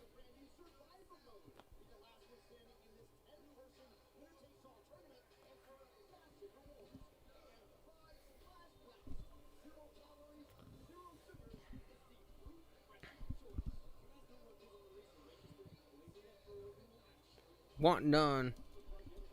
Imagine if AJ Styles backs out of this match. Would anybody really be shocked? I mean, look at the size difference. Even though Omos has like 2 moves. And he can't move that good. He sees me in this ring, he'll be in a match with me. This ring in particular, I do believe, but I'm here. Where's Omos? Imagine if he just ditched out and he didn't show up tonight. Don't tell me you're scared, Omos. Please, to God, don't tell me you're scared. Or maybe you are. Maybe he's scared that he won't live up to his full potential. I've been there, I understand that. Early in my career, I was scared. Yeah, I get it. But I was never selfish and unappreciative, Omos. You see, you gotta pay your dues to get to the top, Omos. And your dues will be paid to be. So the next time I see you in this ring, all 400 pounds, 7'4" of you, I'm gonna kick your teeth in. How the fuck are you gonna reach? You gonna go on the top turnbuckle and have him kneel down? Get on his fucking knees? I've got 20 plus years of experience on you. I've seen them come and go, those giants. We've all seen them come and go. But We've all seen him come and go. phenomenal. AJ Styles. So where the fuck is Omos?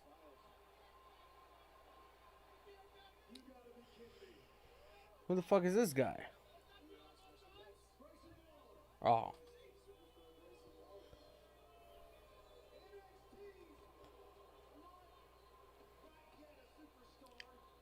Another guy who doesn't want to pay his dues to get to the top. You know what, Grayson? Hey, why don't you come to this ring? You want me to have security? Let him jump over, adjust you. Jump over the barricade here. Come in this ring. Let me introduce you to Hey, give me a mic. Can you grab a mic, Ray? Come on in this ring. Oh, haha. Wow, you jump. Oh, wow, look at that. Got some moves on you.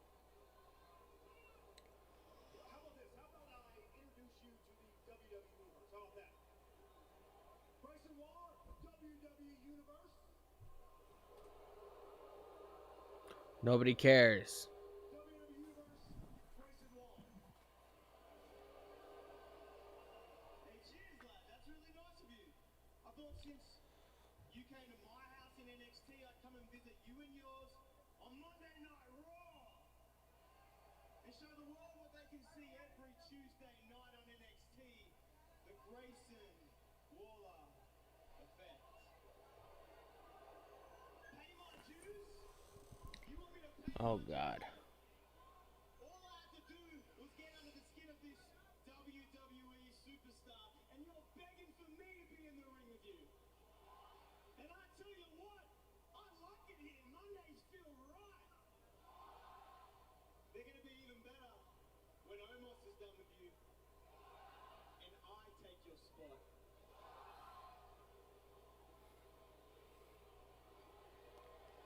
You like it here? Of course you like it here. This is where stars are made. And you're not a star. You're not even close. You know what? Since you are here, why don't I show you around a little bit, show you the ring, introduce you to the commentators, give you a phenomenal forearm so you can count the lights on your way out. So I'm confused, man. Where's Omos? Oh, here he comes. Oh, Apollo Crews.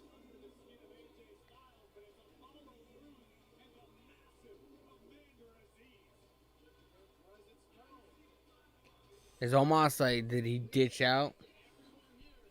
He's like, I want to face AJ. AJ,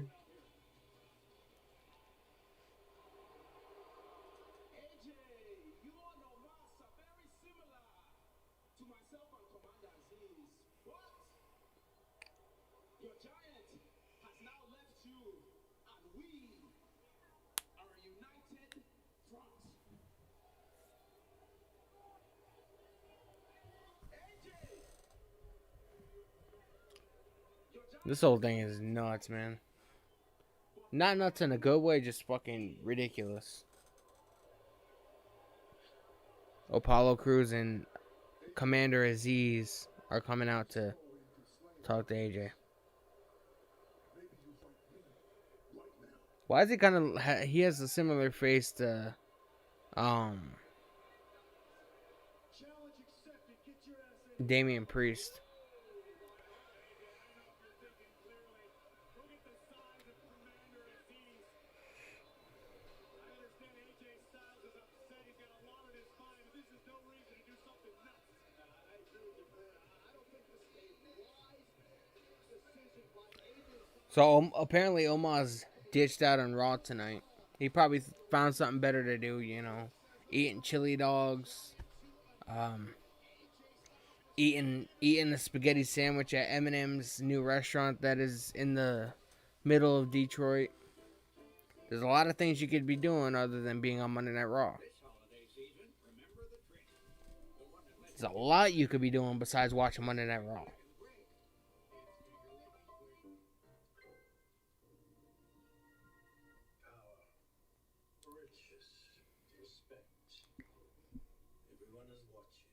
What is this, The Mandalorian? That's one show I've never watched, man. I've never watched Mandalorian. The Legend returns. Oh, Boba Fett.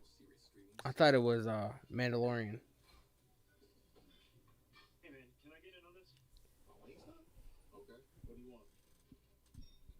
Seem like a bonus guy. You know you want that sauce and toss wing stop with flavor givers. Yo, there's a wing spot, man, not that far from where I live. And they have this gigantic platter. It's like $60, $60 or $70. It's called the Zeppelin. Dude, it's so fucking good, man. I had it a couple years ago.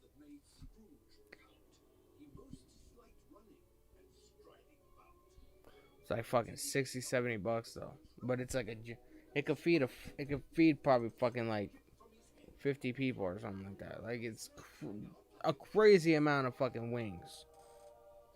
It's called the Zeppelin.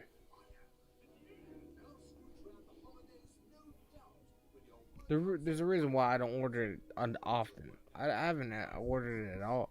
I had it at one of my buddy's parties back in the day, back in like 2013, not 2015, 2014.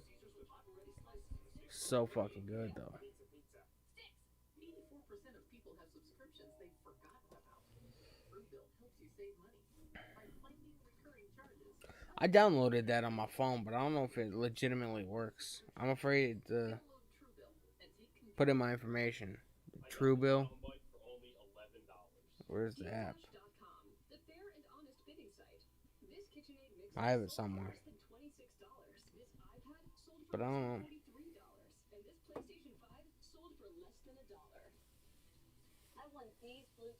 Imagine getting a PlayStation 5 for less than $1, man. And shipping is always free. Go to dealdash.com right now and see how much you can save. Save up to 90%. 60% less than this guy. That's a lot less. Game Time finds you the best seats and guarantees the lowest price. You might say a great deal just fell into your lap. Don't say that. Download Game Time now. This January, eat breathing season. I would not be doing that. Hey, celebrity kid. My dad is killing me. Your dad is worldwide. Zero life skills. Oh my God. What are you doing? Relatively famous brand rules. January 12th, only on Chicago Fire is coming to you. Chicago Fire. My sister likes that show. Chicago PD, Chicago Med, Chicago Fire. They're all like intertwined with each other, I think. She told me that the shows were good, but I haven't seen them yet. I'm into that kind of like cop drama stuff. Like, I love Special Victims Unit. That's my shit, man. Carmella, earlier, Nikki ASH challenged you and Queen Zelina to a rematch with her and Rhea Ripley for the Women's Tag Team Championships. Do you have a response? Her Majesty Queen Zelina and I have taken this under consideration. She looks too fake. I could not, man. There's a hierarchy to our women's division, and if it takes a championship match to put Rhea and Nikki back in their place, well then, so be it. I mean, they're only fooling themselves if they seriously think that they can compare to my flawless beauty and Queen Zelina's regal grace. Although I will say, Rhea has this whole like hot gothic warrior thing happening for her. We went from Luna Vachon to this. She could probably destroy someone with her bare hands. Yeah. She did defeat our beloved queen last week. But Nikki I'd rather Trish Stratus, a tag team match. to be honest with you. Actually, Nikki's gonna have to get tagged in. Back with the Attitude Era references, man. I'm sorry. It's just, I actually you know what I mean? bad for Rhea, but like Nikki mentioned earlier, Like I said, I fucked myself watching that old stuff and then coming and watching this. Nikki seriously has all these people convinced into thinking she's almost a superhero, which is actually not even close. Nikki is almost second best. Nikki is Nikki Trash. A good tag team partner. She's almost good. But almost doesn't count. And Queen Zelina and I are definitely going to remain as WWE Women's Tag Team Champions. Tag Team Champions. There's Apollo Crews and AJ Styles. Commander Aziz during the break, Apollo Crews saying, no, I want AJ Styles for myself. I'm giving Aziz the night off.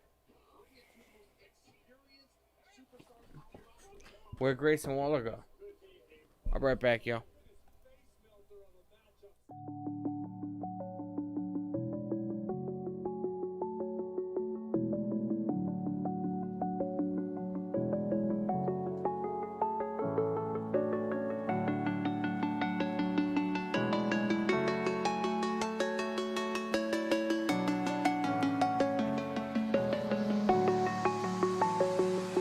I'm alone, I'm a broken home. I gave you all the bricks that I own and know. I'm letting go, I'm breaking these walls down, breaking these walls down. If you want adventure, then fly to home. But if you wanna travel, then go alone. Yeah, what's the point in us if I never know? Yeah, if you're gonna leave, I'ma let you go.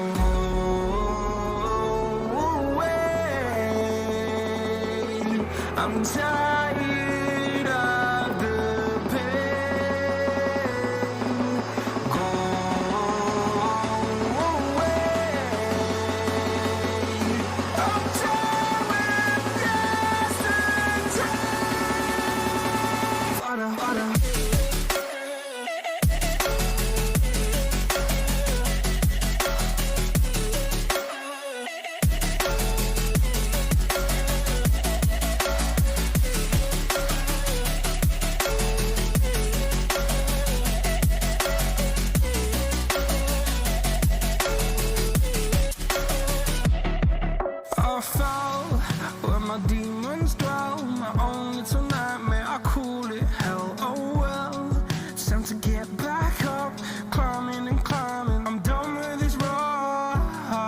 That's what I tell myself, so I could feel something else.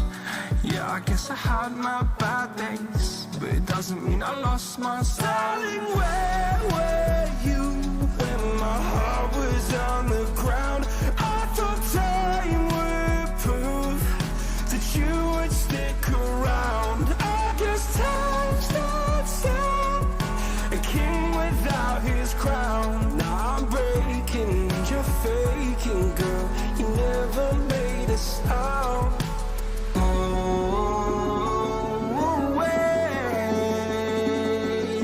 I'm tired of the pain. Go away. I'm doing yesterday.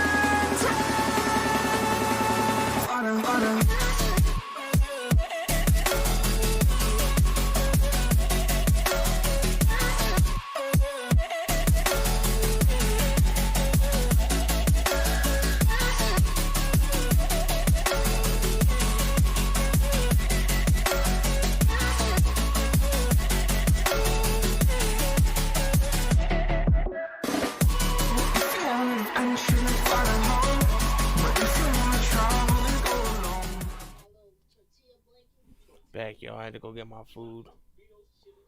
My wife cooked spaghetti. Like I said, man, I'm an Italian fiend. I love Italian food.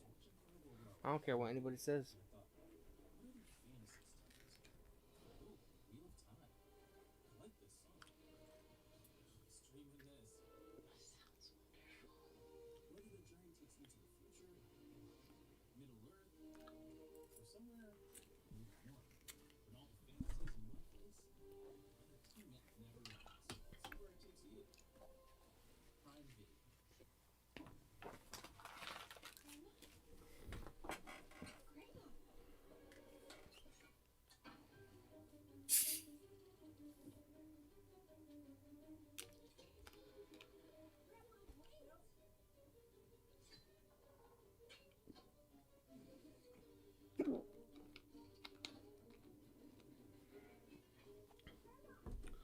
Fucking weird ass commercials, man.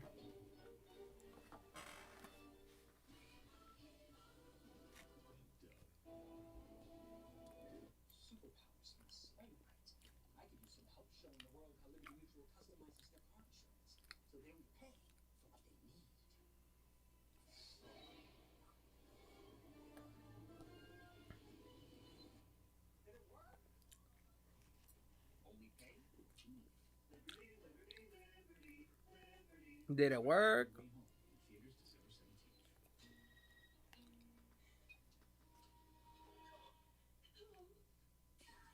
Oh yeah, man. Like 2 weeks.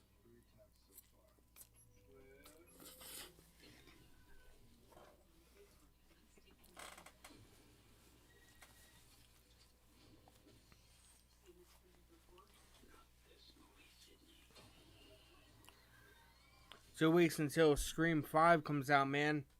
I can't wait.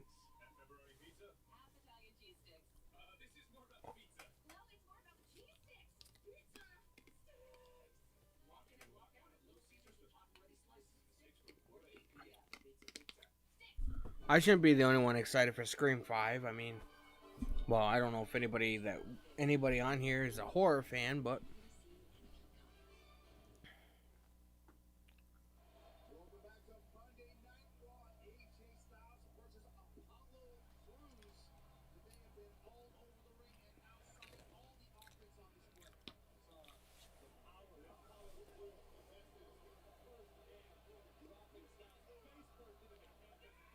Apollo Crews beating the fuck out of AJ Styles.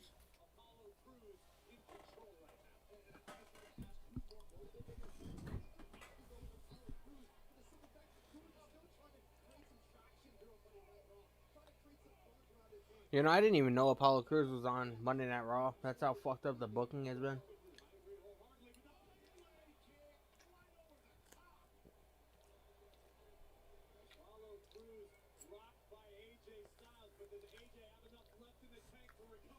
Apollo Crews, I don't know if he knows where he is.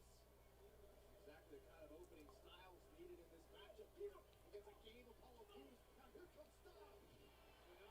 Blitz finds all of the marks. Good Lord. That's what experience gets you, the ability to dig deep when you need it. And this crowd in Detroit is feeling it. Great move by Apollo Crews just in time.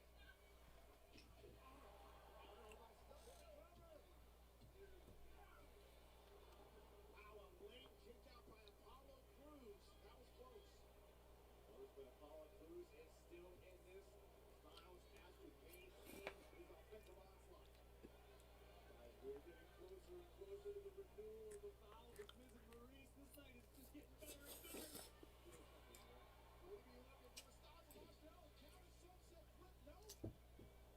No. Wow. Look at the power of Apollo Crews. Gotta be it. It is just in time for AJ Styles. At the last possible second, look at the raw strength from Apollo Crews.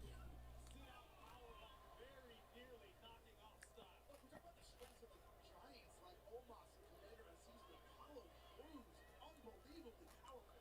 Not to mention Apollo Crews is showing us something here tonight against one of the very best in AJ Styles. They're able to escape the clutches of Crews. Still crafty, still motivated, so experienced. It's a phenomenal one with moves like that. Classic Styles right there. Inverted DDT. Rebounding the back of the neck of Apollo Crews off the canvas. Look at this. Moonsault into the inverted DDT. Seen it a million times. It never gets old. Instinctual release. Phenomenal form.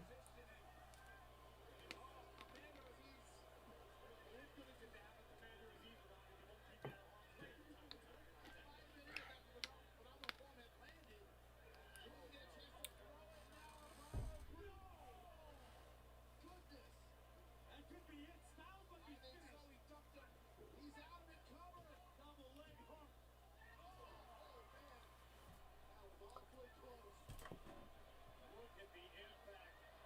The ring apron, often known to be the hardest part of the entire ring. Absolutely unforgiving. But that's AJ's vertebrae right now.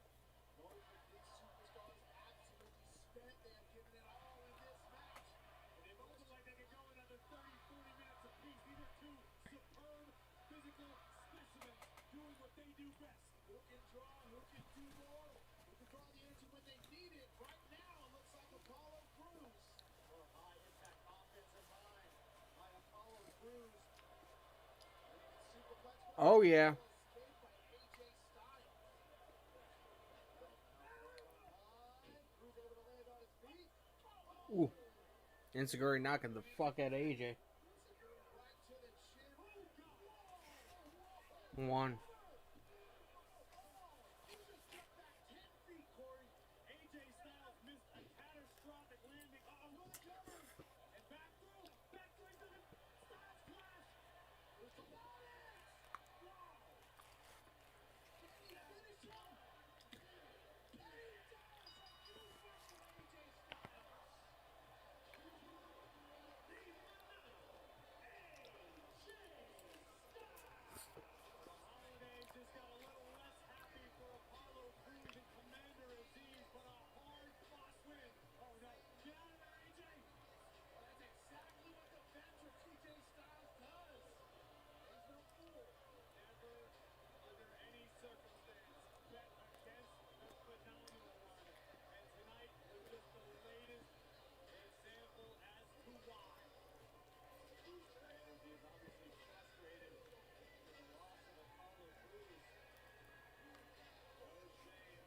And coming up short against the phenomenal AJ Styles, one of the best to ever do it. AJ Styles added momentum. Down goes Aziz. Like the same momentum. Momentum, a statement, bolded, underscored. AJ Styles could very well deliver the phenomenal forearm to Omos. Huge message by AJ Styles, the superstar who delivered a message earlier, Kevin Owens, about, that's right, Seth frickin' Rollins. Seth Rollins, that's back.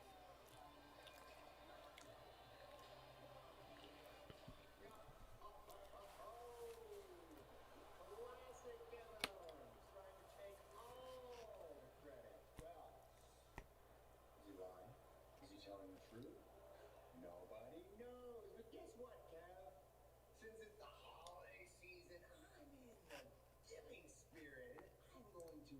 give you all the credit. You can have it all. It's all yours, Kev.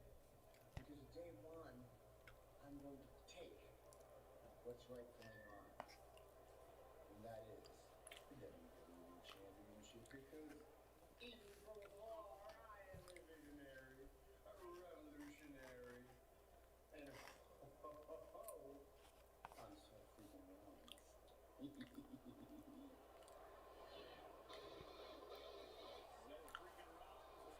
Here comes Kevin Owens.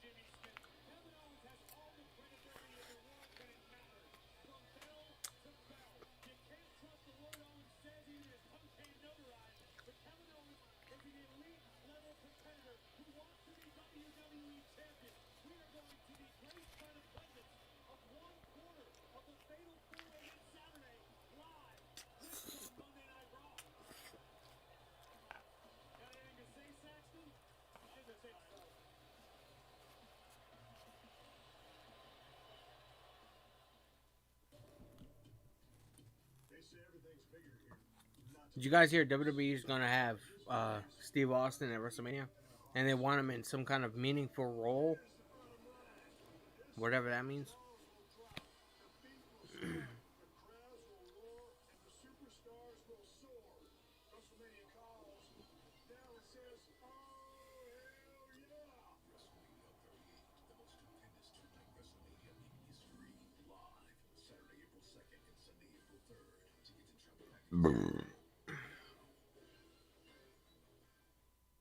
Critics are blown away. You've outdone yourself, Peter. Spider-Man No Way Home is the best Marvel movie of all time. You'll lose your mind. Well, I'm in. Exclusively in movie theaters. Rated PG-13. Local restaurants have been hit hard by fees from delivery apps. They take a huge chunk of our bottom line. All of that comes out of our pocket and goes to them. So Domino's franchisees went to local restaurants and bought $100,000 of their gift cards to give out to our customers. That way they could support a mom and pop by ordering directly from them. And no one got hit by delivery app fees. I can't believe one restaurant is buying another restaurant's gift certificates to give out, but it sure is wonderful. So if you're not getting Domino's, skip the delivery apps and order directly from a local restaurant. All right, here we go. Miller in motion. Wait, is that a baby on the field? It looks like it, Craig. And the defensive linemen are playing peekaboo. We've never seen anything like that before. Harris now appears to be burping the baby. That's a great moment right there. Ref going to the rule book here. Oh, wait a minute. Harris is off to the races. We don't need any more trick plays. Touchdown! But we could all use more ways to say, Are you kidding me? It's going to be a long bus ride home for the defense. switch the Geico for more ways to say. I received this necklace as a gift from a man who was just like a father to me. He had two sons and no daughters, and I have no father. I never thought I would have anyone to walk me down the aisle. This is the moment that Ryan gave me away to my husband. I love this so much because that was the first time a father chose me as a daughter. The Chosen Collection, inspired by your extraordinary love stories. Jared, love brilliantly. All the audiences give Sing 2 an A+, and a 97% on Rotten Tomatoes. So next, I haven't been that quiet in a long time on a stream. Can't really talk when you're eating, man. You gotta have some kind of manners, you know what I mean? Next, we're gonna be hearing from Kevin Owens. Probably about day one. To what degree, I have no idea. I want to know. We saw that video from Seth Rollins. Apparently, Seth Rollins is in the giving spirit. It's the giving season, the holiday season.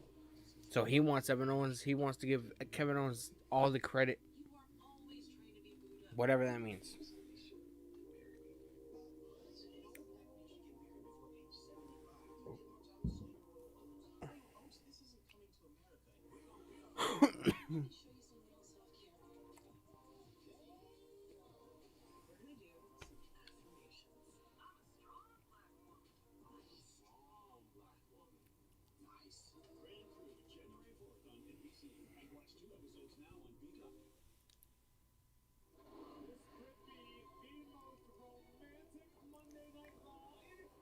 I think Edge posted on Instagram that he was heading to Detroit.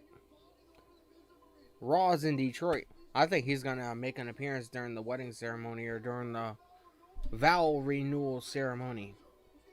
So, to what degree, I don't know. Maybe he's gonna come out in a tux and cut a promo and talk about how he's kind of upset that they didn't invite him to be one of his guests. Who knows? Kevin Owens, Big E, Seth Rollins, and Bobby Lashley for the WWE title this Saturday, day one.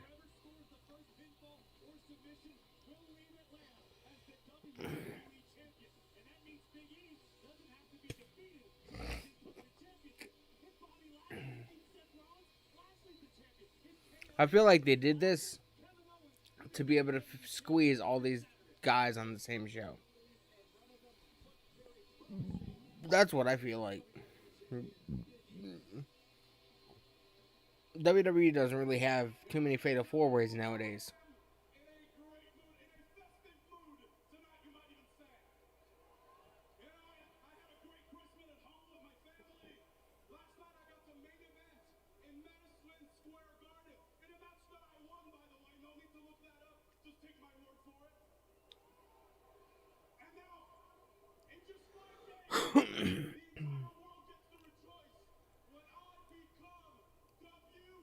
Yeah, last night he fought Edge in a cage match.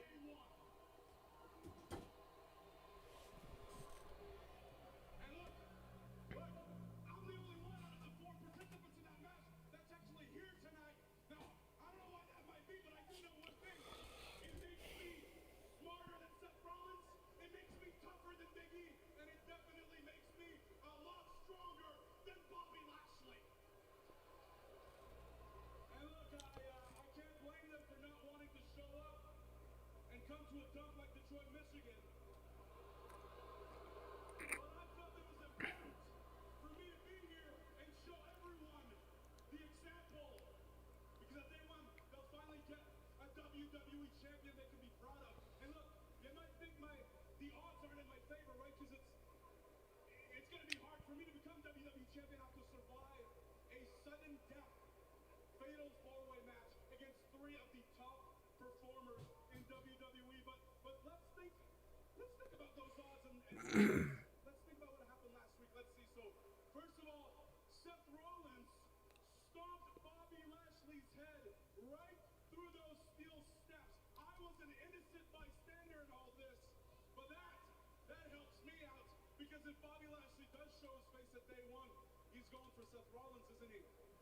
And Big E got speared by Bobby Lashley. He's been dealing with MVP scrap for months.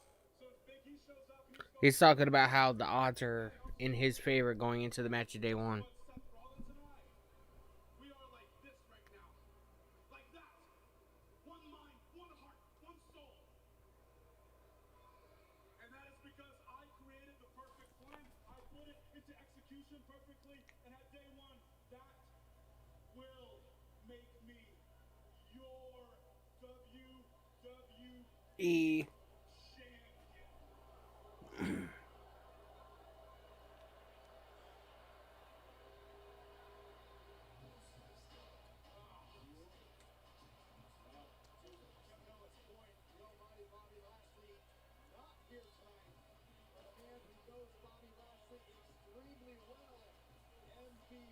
Here comes MVP.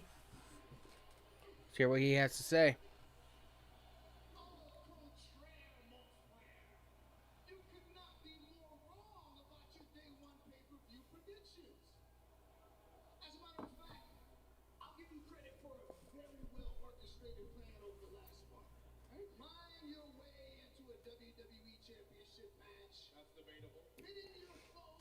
To throw them off of your disgusting, putrid scent. Very well done. But if you think that the Almighty's forgotten about you and that powerbomb on the apron thing, you are very, very mistaken. As you will find out when you get snatched up into a hurt lock, because the Almighty wanted me to remind you that it takes a lot more than a stomp steel steps to take him out, or a power bomb on the apron. But you were right about one thing. The Almighty will be at day one to wreak absolute havoc on Seth Rollins. A very specific message, and let me make sure I got this right. He said, I am going to rip the wet noodle arms off of Kevin's ectomorphic body. I don't care He actually typed that. if it's Seth Rollins, Big E, or Kevin Owens. Someone is going to end up in a hurt lock because we are back in the almighty era. Now, Kevin, what was that you were saying about your odds of winning at day one? Well, Yeah, think about that before you as go. utterly terrifying as that text message is, I still feel pretty good about my odds, and I'm walking out of day one WWE champion. So why don't you text Lashley now and return? That's because you're an idiot. My mother says I'm special, first of all. Sure, what's special?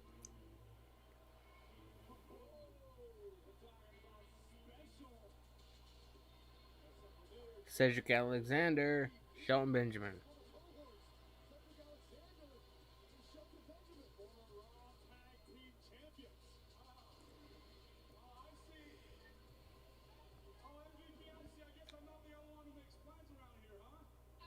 can't take credit for this one, Kevin. Gentlemen, you care to explain why you're out here? Kevin Owens is right. He's right. I hate to admit it, but he's right. One man cannot be free. I mean, even the Almighty can't take on the whole world. Just think about it. When was Bobby Lashley at his best? When he was rolling with us in the hurt business. We all know what Bobby needs. Let me stop right there before you say something. The almighty Bobby Lashley doesn't need anyone. Hell, he doesn't need me. But if you want to talk some business, I'm willing to give you an opportunity to... Okay. We all see where this is going. I get it. Cedric and Sheldon want to reform the Hurt Business. They want MVP to tell Lashley that it's a good idea to reform the Hurt Business. Cedric thinks that by beating me up, maybe they can convince MVP to text Lashley that it's a good idea to reform the Hurt Business. Let's just skip all this and just... Cedric, make your way to the ring. Let's ring the bell and let's have a little match, shall we? Come on, let's just get this done. Well, Kevin, on that you and I agree. Get to work. You want to lay an explanation by Kevin Owens? He also did up pretty well. It looks like we can see Kevin Owens and Cedric Alexander. Yeah. So Cedric Alexander is going to take on Kevin Owens. I can't afford streaming anymore, though. Sure you can. State Farm has rates that fit your budget. Oh, good. And some true crime would be nice. Like a good neighbor, State Farm is there. Call or click to get a quote today. That's everything. You want her to wing something? We just got all these groceries. Yeah, but we didn't get Wingstop. You know you want that sauce and toss Wingstop.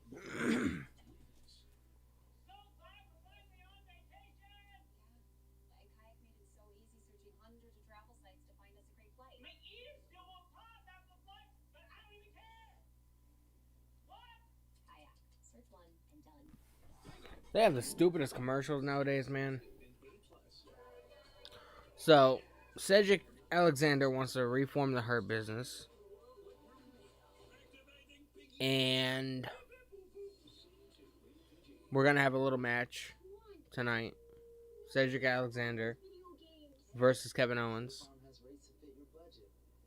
Maybe Cedric and Shelton are going to Farm is there. Call or click to get a have some kind of influence on the match of day one. Because the Fatal 4-Way match, there's no rules. There's no holds barred. It's almost like a hardcore match. Anything is possible. Anything can happen. Anybody can get involved. The always pan replaces 8 pieces of So, that's what I think. Oh, definitely. I don't know. The always pan. Kind of curious to find out. Holiday, make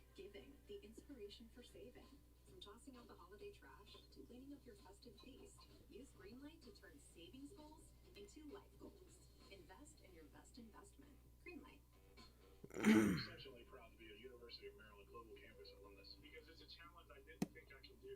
The teachers, they hold you accountable. UMGC's career services are top-notch. No other university can compete with them. Cedric Alexander is a good performer. Hopefully this is a good match, and hopefully it's not a squash match. I do think Kevin Owens is going to win, though. And that's going to set Bobby Lashley off even more.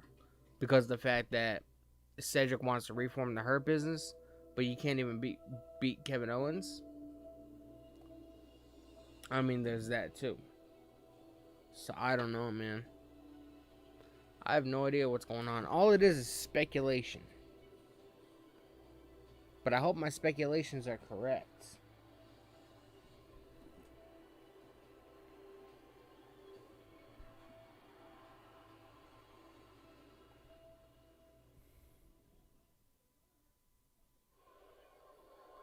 Welcome back to Monday Night Raw, a match we did not expect. Kevin Owens versus Cedric Alexander.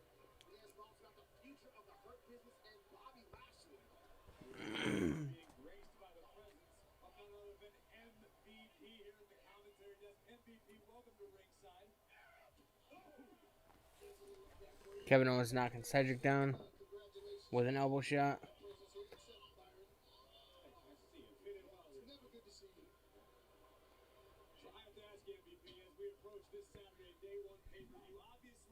Oh no. Running senton into the corner. Cedric is not faring too well against KO.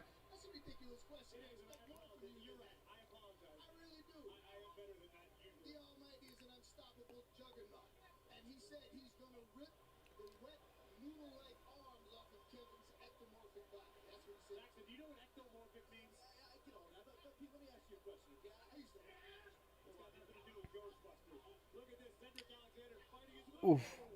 Cedric with the big boot.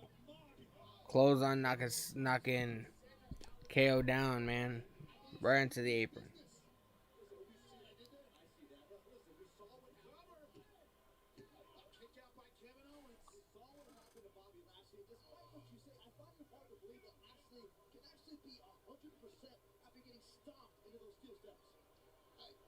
You know, Bobby Lashley is like nothing you've ever seen before. A once-in-a-lifetime athlete. And I spoke to him. He's in great spirits. He's training hard. Oof. That was like a brain buster. 1, 2. Kick out just in time.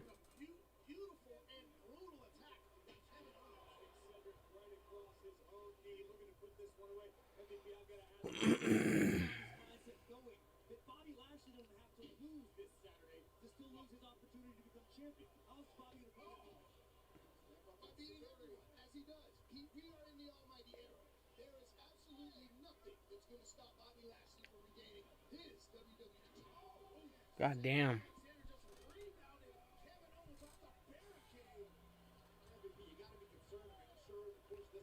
Kevin Owens is not faring too well at the moment.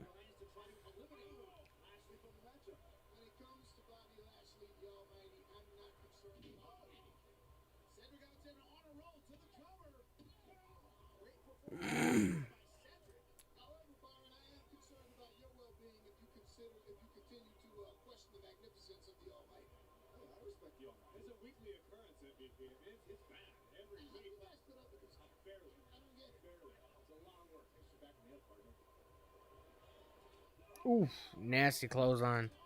Taking the head off of Cedric Alexander. Oh, powerbomb.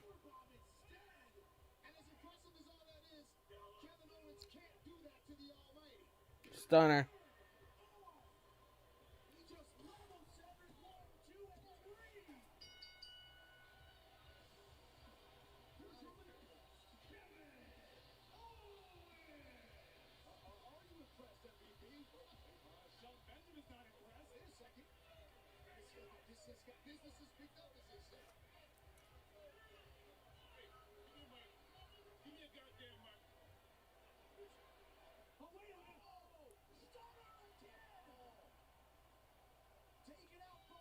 Give me a goddamn microphone, son of a bitch. Then he gets stunnered.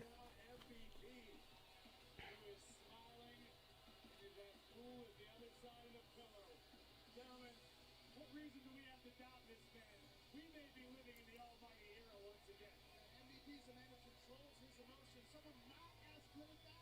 Damian Priest, we saw that last week. Last week, one-on-one, Damian Priest with the United States champion, Dolph Ziggler. As expected by some, Robert Roode would get involved. But this is what Roode needed to be careful of. You don't want to wake the devil in Damian Priest. Priest would come unhinged and lay a beat down on the outside of the ring, forcing a count-out victory to Dolph Ziggler. Ziggler would look to capitalize, but Dolph would ultimately incur the wrath of the darkness within. Why do we have to get Ziggler and Damian Priest again? I want to see him versus Bobby Roode. Or somebody completely different. Here comes Ziggler.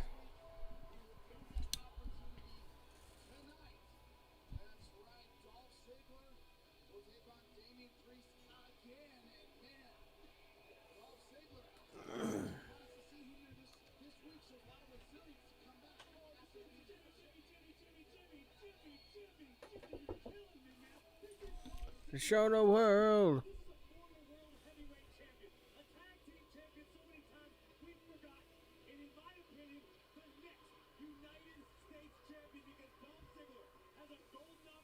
Another rematch, man. I don't know why I thought last week he fought Bobby Roode. But apparently he faced Ziggler last week, facing Ziggler again this week.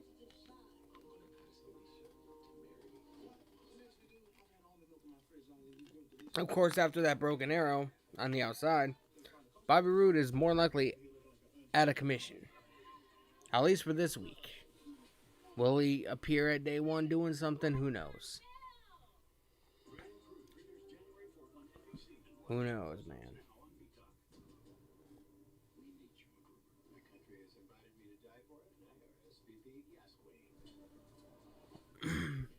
I'm here to show the world. Look at my cat. Look at my cat. What? Say hi here, people.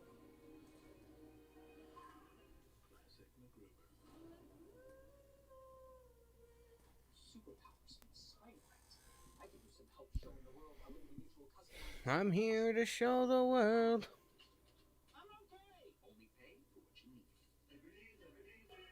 Liberty.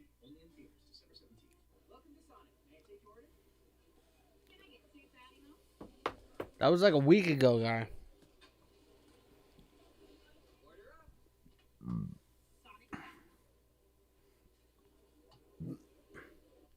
Yo, what's going on?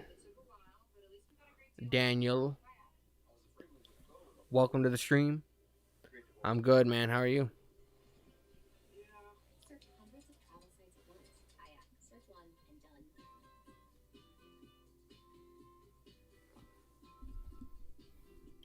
I'm good, man. I just said I was good. How are you?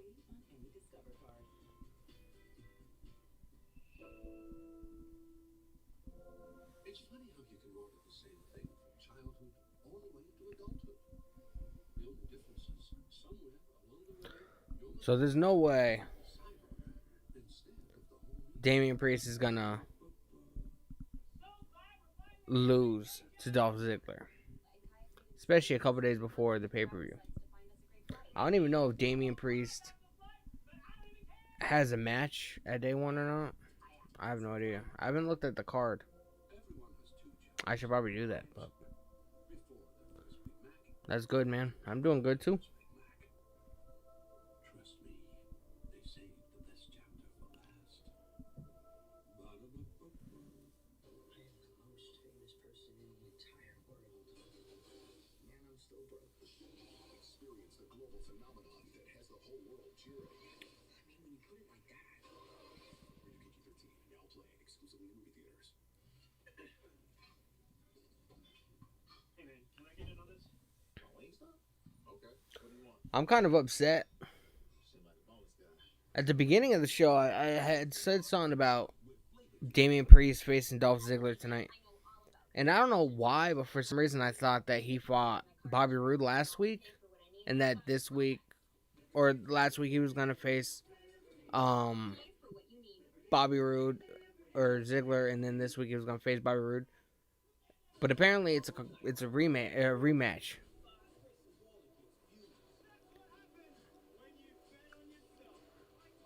Roman Reigns. WWE has done a shit job building up another star to be on the same wavelength as Roman Reigns. They built him up to be this force that nobody can fucks with, but they haven't done anything to build another star around him, so he has at least some competition on the main roster.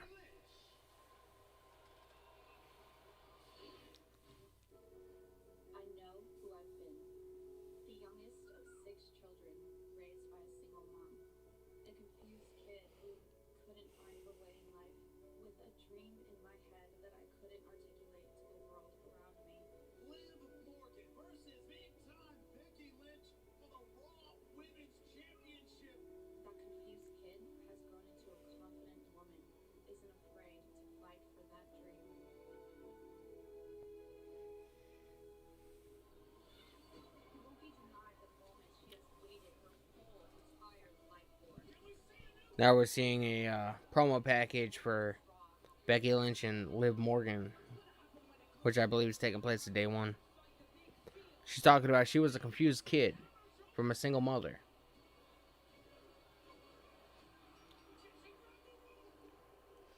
And how her dream is to be women's champion. She's not going to stop until she gets it. Yeah, the bloodline is I like it. It's really cool. How they kept it up this long is beyond me, because WWE has a really hard time with long-term booking. They don't like storylines to last more than a couple weeks. I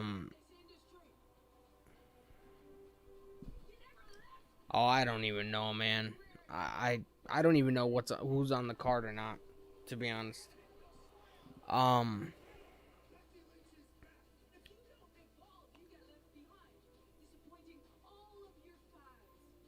I don't know.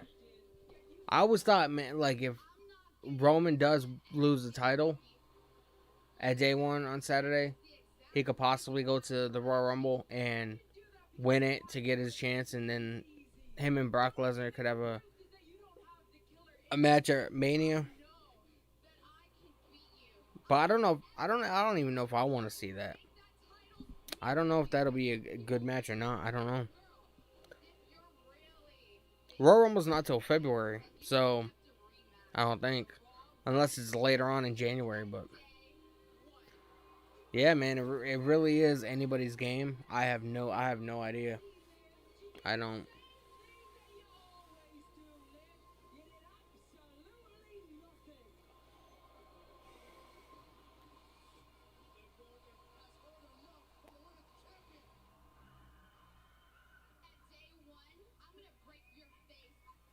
I do think Liv Morgan should take the women's title off of Becky Lynch, though, because fuck Becky Lynch.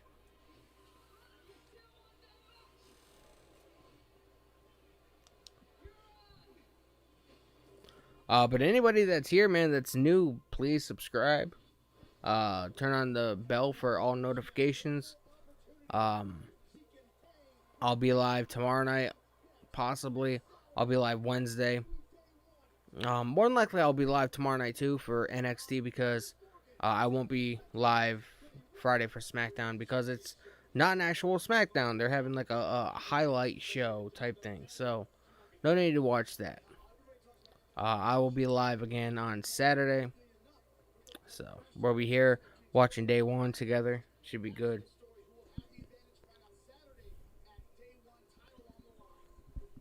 Yeah, man. You kind of forget how long Randy Orton's been in the business, or been in WWE. There's Damian Priest.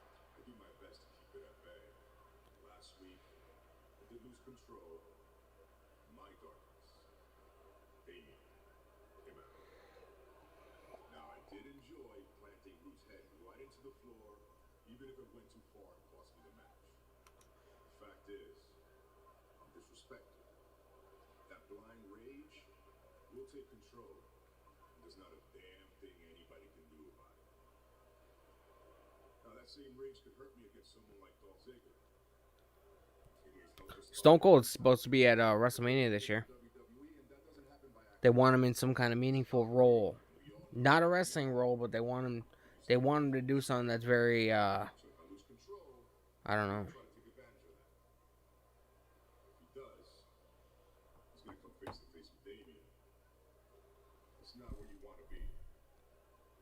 Who's unstoppable, Randy or Roman?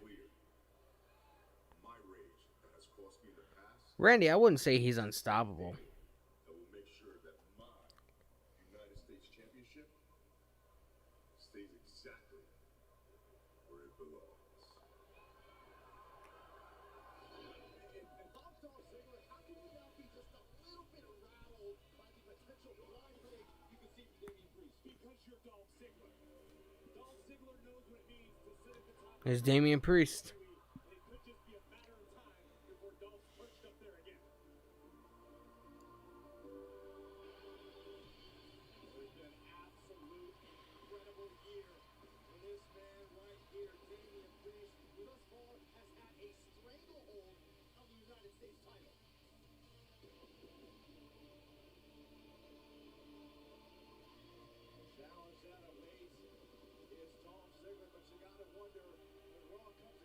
South Carolina next week. Will Damian Priest still be able to call himself United States champion?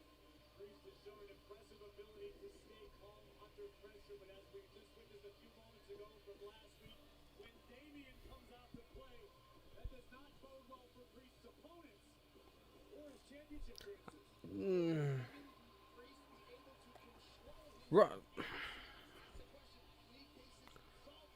I don't know about Roman, man. Damian, he definitely is not unstoppable. Damian is just Damian. They have done shit job at building him up. He's the U.S. title holder. But I've said this before in a bunch of my live streams. Being a champion in WWE doesn't really mean anything because the company is so oversaturated with champions. There's more champions than there are non-champions. It just doesn't... It doesn't mean a whole hell of a lot when you're champion in WWE anymore.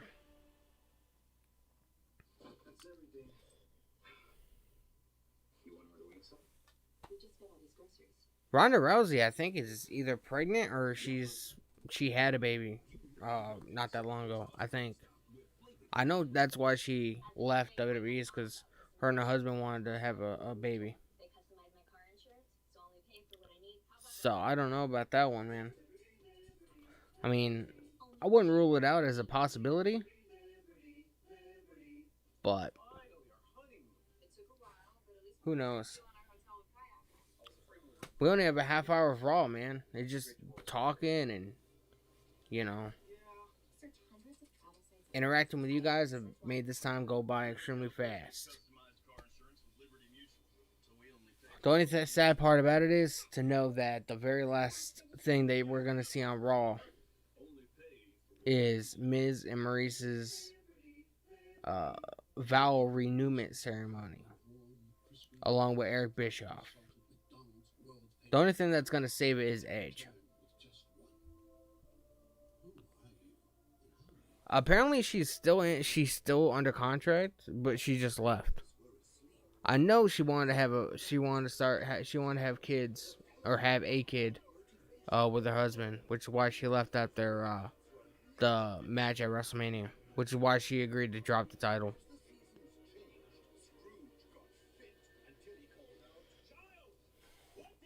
She streams video games. If you go to her Facebook page, she streams video games. So, I mean, I'm pretty sure you'd be able to ask her there if she'll read your question. I don't think she'll be like, yes, I'm returning on this day. But I mean, I don't know. I don't know what the status is of her. I do know she wanted to have kids. I do believe she's still under contract. I think Stephanie McMahon said that Ronda Rousey's able to come back whenever she wants. So I don't know. It's pretty much a waiting game. She didn't really contribute too much anyway.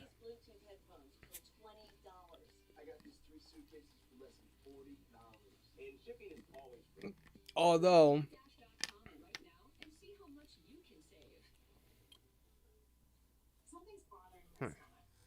I'm just trying to think of who on the main roster would be good for her to pair up against. Because if Ronda Rousey does come back, I really wouldn't want her to come back just to do, just to come back. You know what I mean? I would want her to be doing something.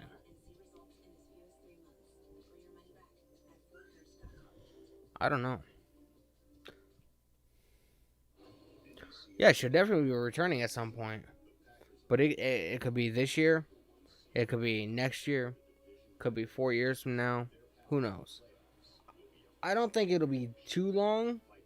Because I think she's in her 40s now. Or late 30s. So the window is very, very slim in this business. Nobody's going to want a Ronda Rousey to come out in a fucking walker.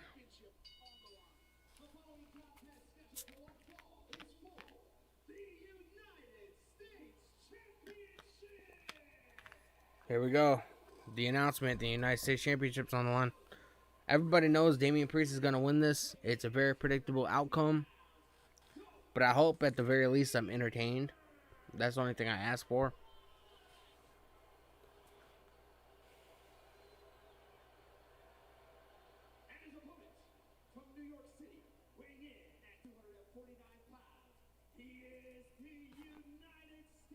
Champion Priest.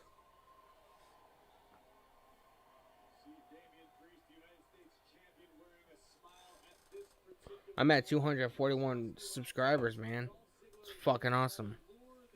It's Damian versus Dolph Ziggler for the U.S. title. It's a rematch from last week. For whatever reason, I thought he was going to be facing Bobby Roode, but then I remember he did the broken arrow to Bobby Roode on the outside of the ring.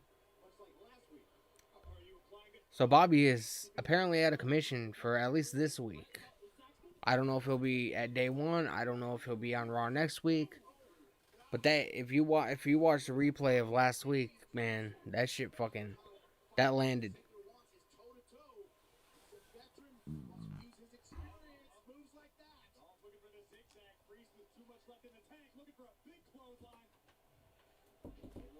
I'll be right back, yo.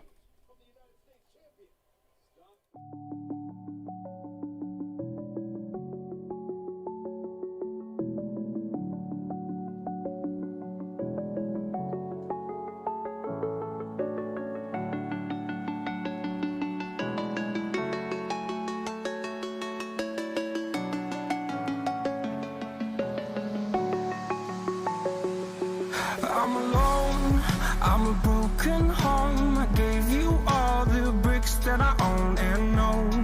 I'm letting go, I'm breaking these walls down, breaking these walls down. If you want adventure, then fly to home. But if you wanna travel, then go alone. Yeah, what's the point in us if I never know? Yeah, if you're gonna leave, I'ma let you go.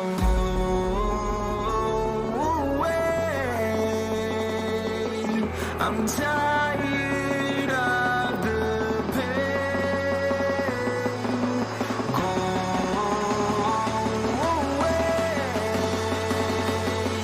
I'm tired with yesterday.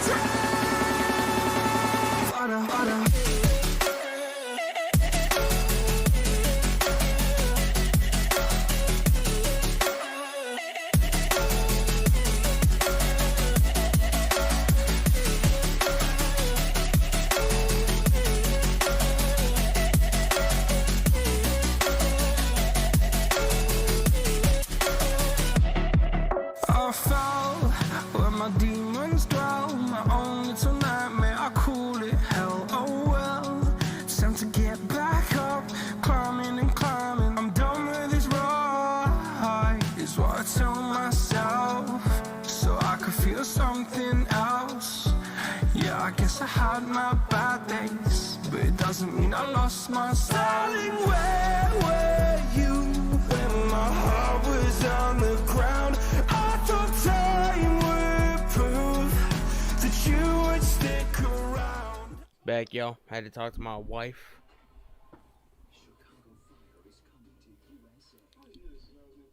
Of course, Damien's retaining. Bobby Lashley versus Brock Lesnar would be a good match. It would be an okay match. I don't want to say it'd be great. No matter what, Brock Lesnar's not winning the title at day one because I think he only has a certain amount of matches that he's doing per year. So if he does win the title at day one, I don't expect to see Brock Lesnar again until Mania. Like a couple weeks before Mania. And Mania is not till April, man.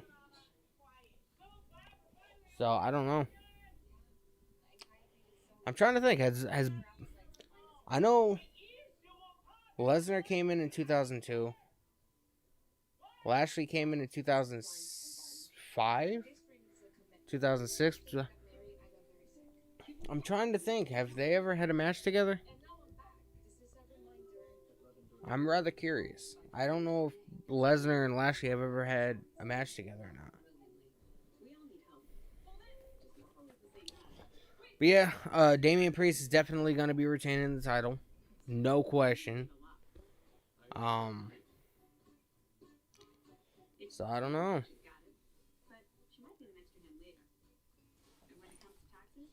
I will say, I said this earlier in the stream, but for those of you that are just now tuning in, I've been live almost 3 hours.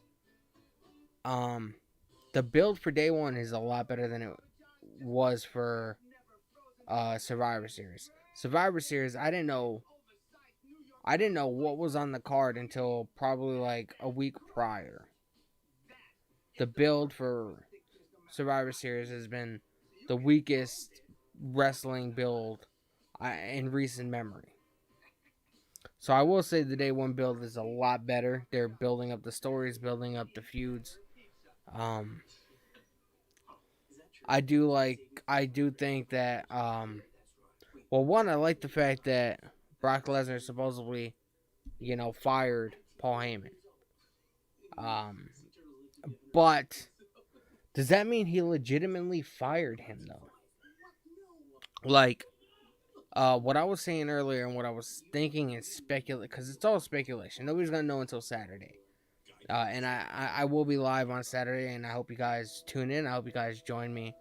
We will be watching day one together, so you guys better make sure you guys get your streaming services up and running, because we will be here at 8 p.m. watching day one. But anyway, I was saying, like, what if Roman and Paul Heyman came up with this ploy to make Brock Lesnar think that Roman fired Paul Heyman? So Brock Lesnar can think, oh great, now I have my advocate back. Paul Heyman is now in my side. He's been with Roman Reigns all these months. At this point, nobody knows Roman Reigns more than Paul Heyman does. Minus the Usos and, whatever else. And then, they have the match of day one. And Paul Heyman, makes Brock Lesnar think that he's in his corner. And then Paul Heyman does something to screw Brock Lesnar out of winning the title. And it turns out to be an elaborate ploy by the Bloodline to set Brock Lesnar up so Roman Reigns retains the WWE title. Exactly. Mind games, man. That's my fucking idea. That's my prediction. Does the creative team in WWE have the IQ to come up with that and to actually do that? Doubtful. But if it does happen, because it hasn't been mentioned, nobody's talked about it yet. If it does happen, just know you heard it from me first, so I get a little bit of fucking credit. You can be like, hey, the fat guy on YouTube said that same shit like a week ago. Hey, man, anything is fair game at this point. Anything is fair game. I'm really intrigued to find out, man.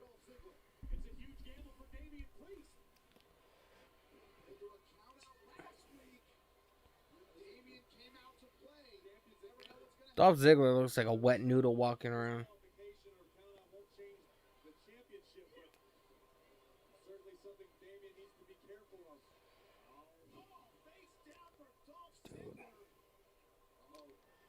Dude, they're destroying all of Dolph Ziggler's, credibility. I haven't seen Dolph Ziggler get one offensive move on in this entire match.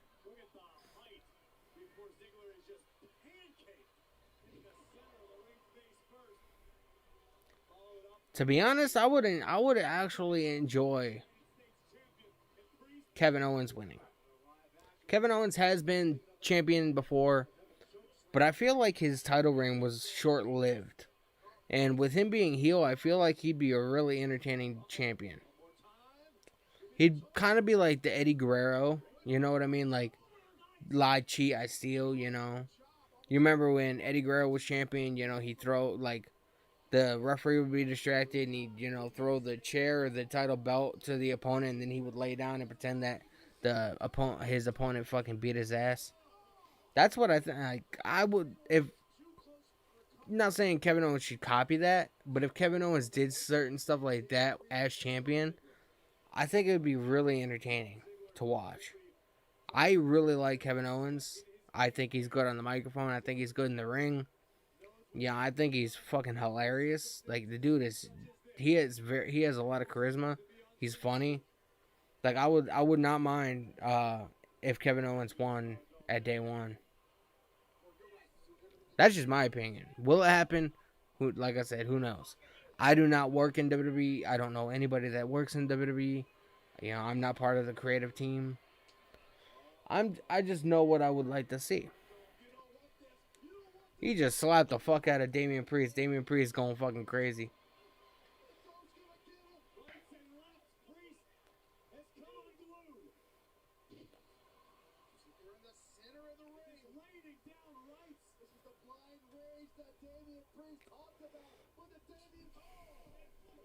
Damn, nice forearm to the face.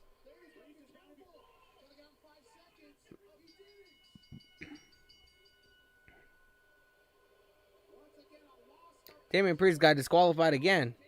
Luckily, he retains the title if he gets through disqualification.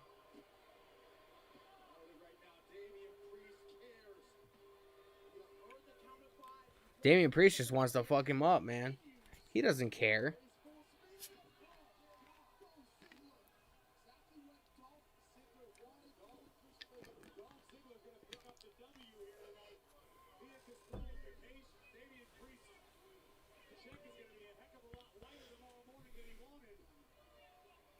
Broken Arrow.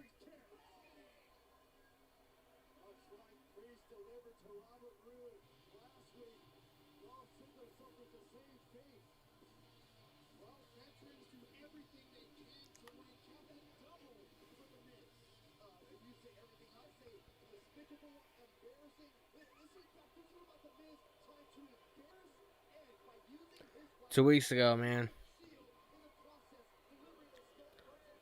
Damian Priest got anger issues, I guess. He was referencing that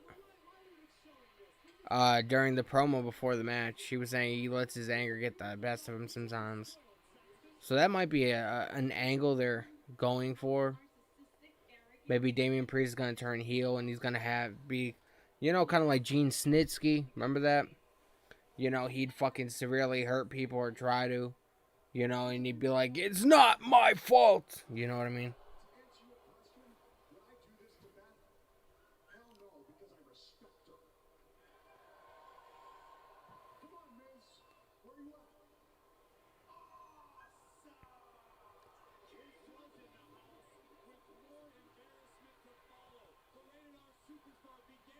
Oh, great. Next, we have the vow renewment ceremony. And Edge is at their building tonight.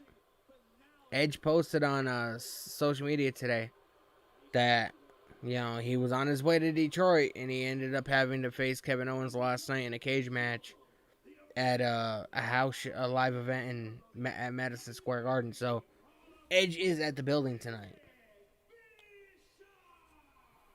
Here's Eric Bischoff. So I wonder what. Of course, Miz isn't awesome. That gimmick is way too played out, man. He's been the same awesome person since he fucking 2006 when he came in.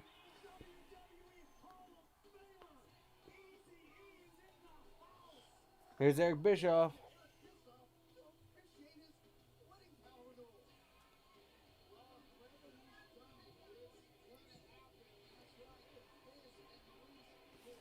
Up next, man.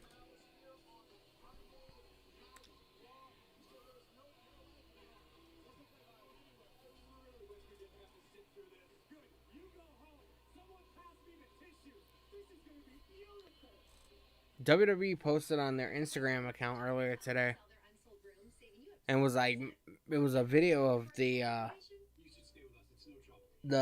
wedding segment between Triple H and Stephanie back on SmackDown back in like 2001, and WWE was asking Miz, are you sure about doing this with Maurice?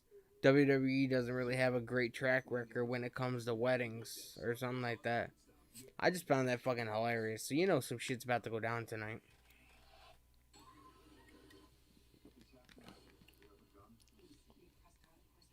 I'm Sidney Prescott. Of course I have a gun. I can't wait till Scream 5, man. January 13th, I will be there. It comes out on the 14th, but they always have preview screenings the Thursday, the night before on Thursday. So I'm going on Thursday, and I'm looking forward to that.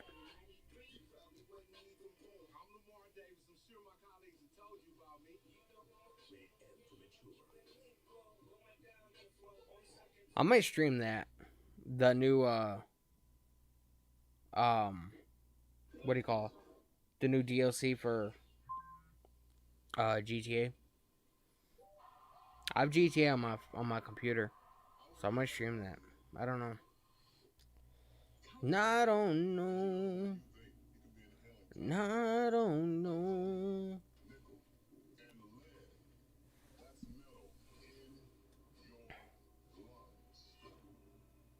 That's metal in your lungs. No, not even close. I'm a kid of the Attitude Era, man.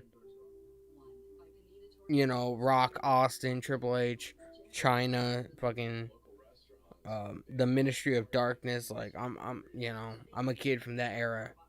The first event I ever saw on TV was in '97 when Kane debuted and he ripped the door off the cell. Like, it's just what I grew up on. So going from that to this, definitely not the greatest champion ever. No, absolutely not. I mean, Triple H, Stone Cold Steve Austin, Kurt Angle, The Rock, Undertaker. You have to think of all the legendary matches that these dudes had. You know what I mean?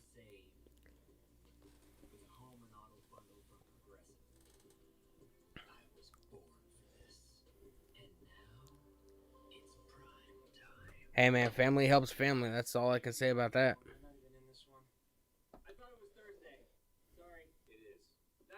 Family helps family. You want to know what I just found out? I don't know if you remember this, but back in around Christmas of 97 maybe? 97 or 98. There was a segment on Monday Night Raw, and it involved the Santa Claus and Stone Cold Steve Austin. And Santa Claus, the guy that plays Santa Claus, ended up bringing a kid into the ring and asking him what he wanted for Christmas. But he ends up kicking the kid out of the ring, and Stone Cold comes down to confront him, ends up stunning him. That was one of the Usos, the kid.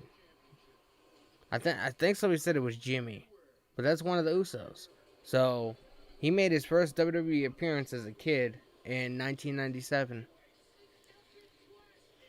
So a little fun tidbit of information there. He was wearing a red hat and like a red sweatsuit jacket kind of thing, you know, they used to wear back in the 90s. Supposedly I was Jimmy.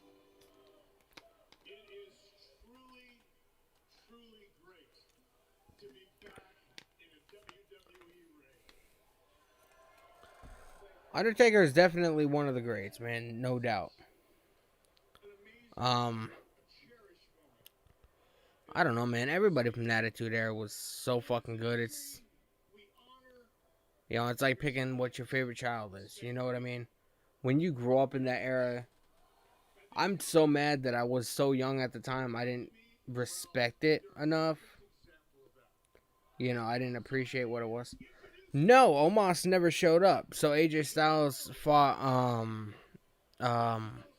Apollo Crews. So Omos never showed up to Raw. Or the match got changed last minute. I have no idea. And then after the match, AJ Styles gave the Phenomenal Forearm to Commander Aziz. Here's Miz. Yeah, Triple H, man. I can still picture the match at Royal Rumble 2000 between Cactus Jack and Triple H, man. The hardcore match they got, man, they had fucking barbed wires with 2x4s and barbed wires and just all kinds of crazy shit. And then the Cactus Jack retirement match at, what was it at?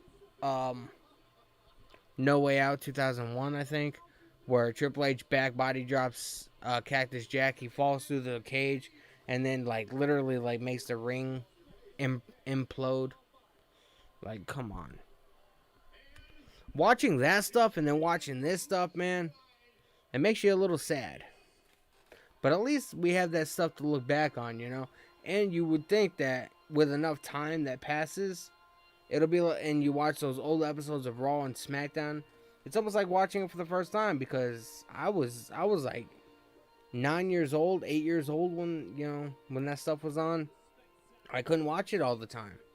You know, I was young, I had school and shit. So, I don't know. I appreciate it now, and I wish it was still around. I kind of wish I could go back in time, but I know that will never be able to happen. Oh, here's Maurice. Imagine if somebody stepped on her dress and she just fucking ended up getting naked. Now that would make the ratings spike, man. The ratings would be going up, up, up, up. Dude, there's a new chick on USA Network, Monday Night Raw.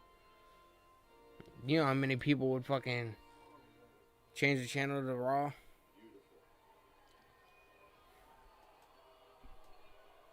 But WWE is a public traded company right now. So, that's why you can't have no bra and panties matches. You can't have no Inferno matches. You can't have none of that stuff.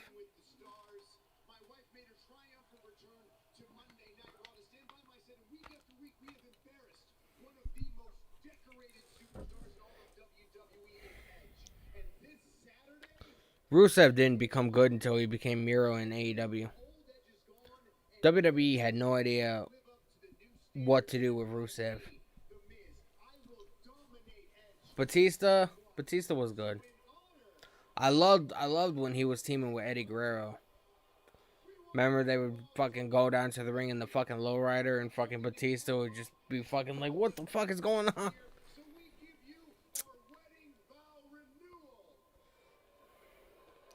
Braun Strowman,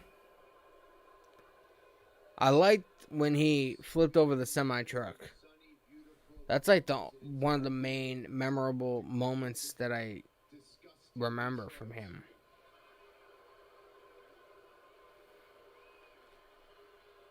If you look at like any of Braun Strowman's like greatest moments or whatever, one moment that's always in there that I don't even necessarily think should be is at WrestleMania when he picks that child to be his tag team partner. That's what Braun Strowman is known for. Picking a child to be his tag team partner at WrestleMania. means that you invited me to share this cherished moment with you two. Truly. Now, Maurice, you have the honor to recite your vows first.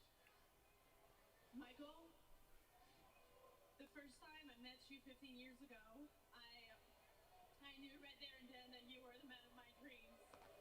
You are my rock. Damn, listen to the boos, man. You are my everything. These people, Detroit's harsh, man. Detroit, Michigan is harsh. When do you think Edge is coming out? And at day one, you'll show the world what I already know. Listen to those boos, man. The best father, the best husband, and a way better WWE superstar than Edge. I'm waiting for somebody to just like throw a fucking frying pan at her head. Never wanted to be You know, if this was like some kind of like parody movie, like scary movie, that shit would happen. Will you continue? Have a bucket of piss fucking from the rafters fall down on her.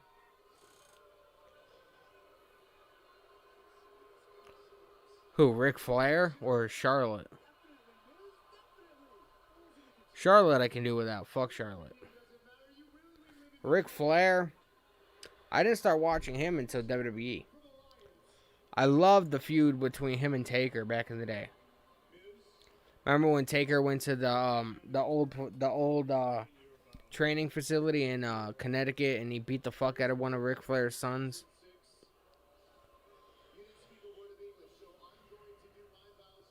That was good. All to get a match with Ric Flair at WrestleMania. I think it was WrestleMania 18.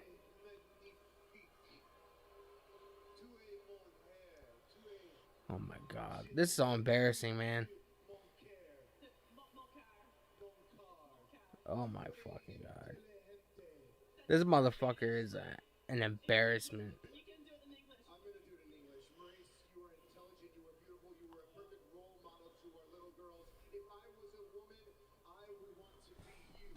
When we Oh my god. it's like fireworks. And you were the only person that can tame my wild heart. Edge, come out, please. Come out. I will continue to love you. Come out. Maurice, will you continue to be my wife?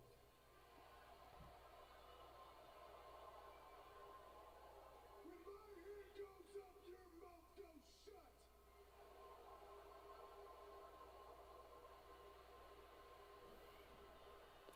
Dude, this is such an embarrassing moment. I'm waiting for Edge to come out and spear them both. And then fuck it, spear Eric Bischoff for being an idiot for agreeing to this. So now, without any further ado, I thought Vince McMahon put him in a trash can. speak up now. Or a trash truck. Oh, hell, we know how this is gonna turn out. Here we go. It's the rated R superstar.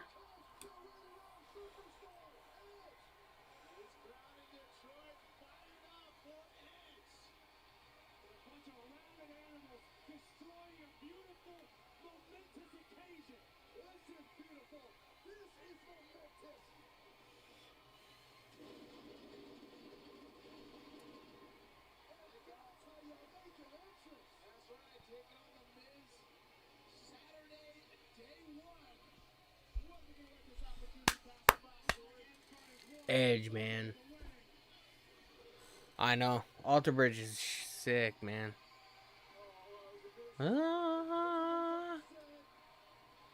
Miles Kennedy is a great vocalist.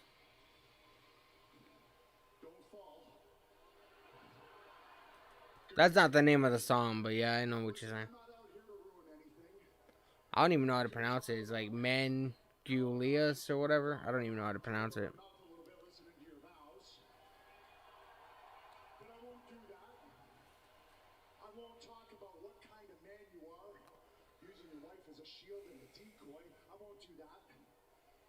Because finally, this Saturday at day one, I have a match against you.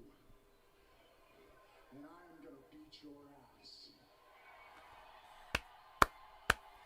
Edge is gonna beat his ass. You were going to come out here and try to ruin our wedding? No, we wanted you to have a front row seat to show you what true love looks like.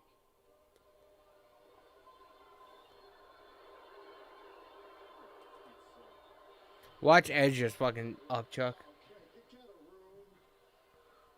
True love? Listen, Mike and Maurice, I gotta hand it to you. For the last few weeks, you've embarrassed me out here. He's wearing a Slayer shirt, I think. Last week, I saw it coming. I called it. You see that? I think Edge is wearing a Slayer shirt. But what goes around comes around. So before I beat you at day one, I'm gonna embarrass you.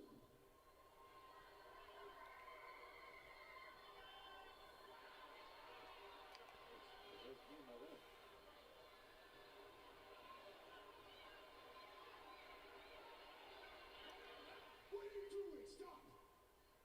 Man, I'm just messing with you. I'm just playing mind games. Listen, I don't want to spoil your wedding, okay? So I'll just... Wait, you didn't want this to be a white wedding, did you?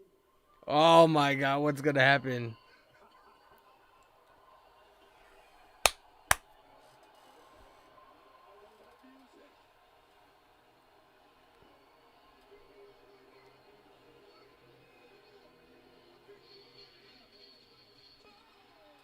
Bloodbath! Or Black Bath, whatever.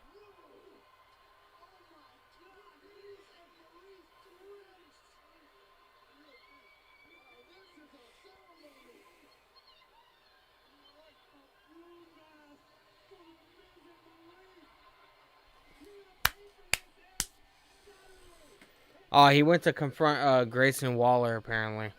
I don't know. I didn't watch it. Come on, man. Dude, how can you not like Edge, man? How can you not like Edge?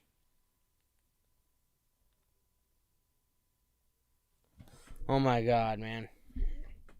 Damn, guys, that was Monday Night Raw for this week. That was Monday Night Raw for this week. Not the greatest show. It didn't get good until Edge came out. You know what I mean? I don't know. It was very up in the air for me. Yeah, man, definitely. That was good stuff, man. But anyway, guys, I'm gonna get out, man. I've been live for 3 hours and 16 minutes. I'm tired. I'm gonna relax, watch TV. I'm more than likely gonna be live tomorrow night for NXT. So if you guys are gonna watch NXT, might as well come and hang out with me for 2 hours, and we'll watch NXT together. If you guys are new, man, subscribe to the channel. Turn on post notifications. Hit the bell next to the subscribe button so you guys know whenever I do go live. I usually set up my streams and schedule my streams a couple hours before I actually do go live, so you guys will get notified. I'll see you guys tomorrow night for NXT.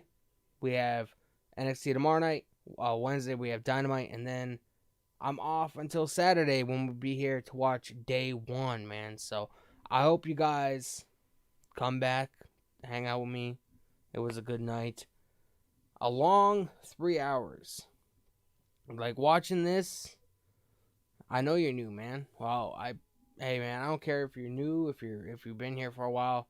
I appreciate everybody that watches my streams, comes and hangs out with me. It's pretty fucking rad. I enjoy it. I don't know, man. Just going from watching the old Attitude Era stuff and watching this, it's a little bit disappointing. I need to, not do that when I know I'm going to be streaming that night. But anyway, guys, I will see you guys tomorrow night for NXT. Have a good night. And we're almost done with 2021, man. Tomorrow's night is the last NXT of this year, man. 2021. We're going into 2022 with a bang, man. So subscribe. I'll see you guys tomorrow night. Have a good rest of your evening. See you tomorrow night for NXT. For so long, I was living my life oh so wrong. Always numb in my mind, battled on, building scars from the knife, so far gone, I was blind. So now that I found what I was looking for, I'm shining a light on the dark that I was coming from. It never broke me down to my knees, where it wanted me to be. Turn on the love for myself, go on one more time. I see me for me.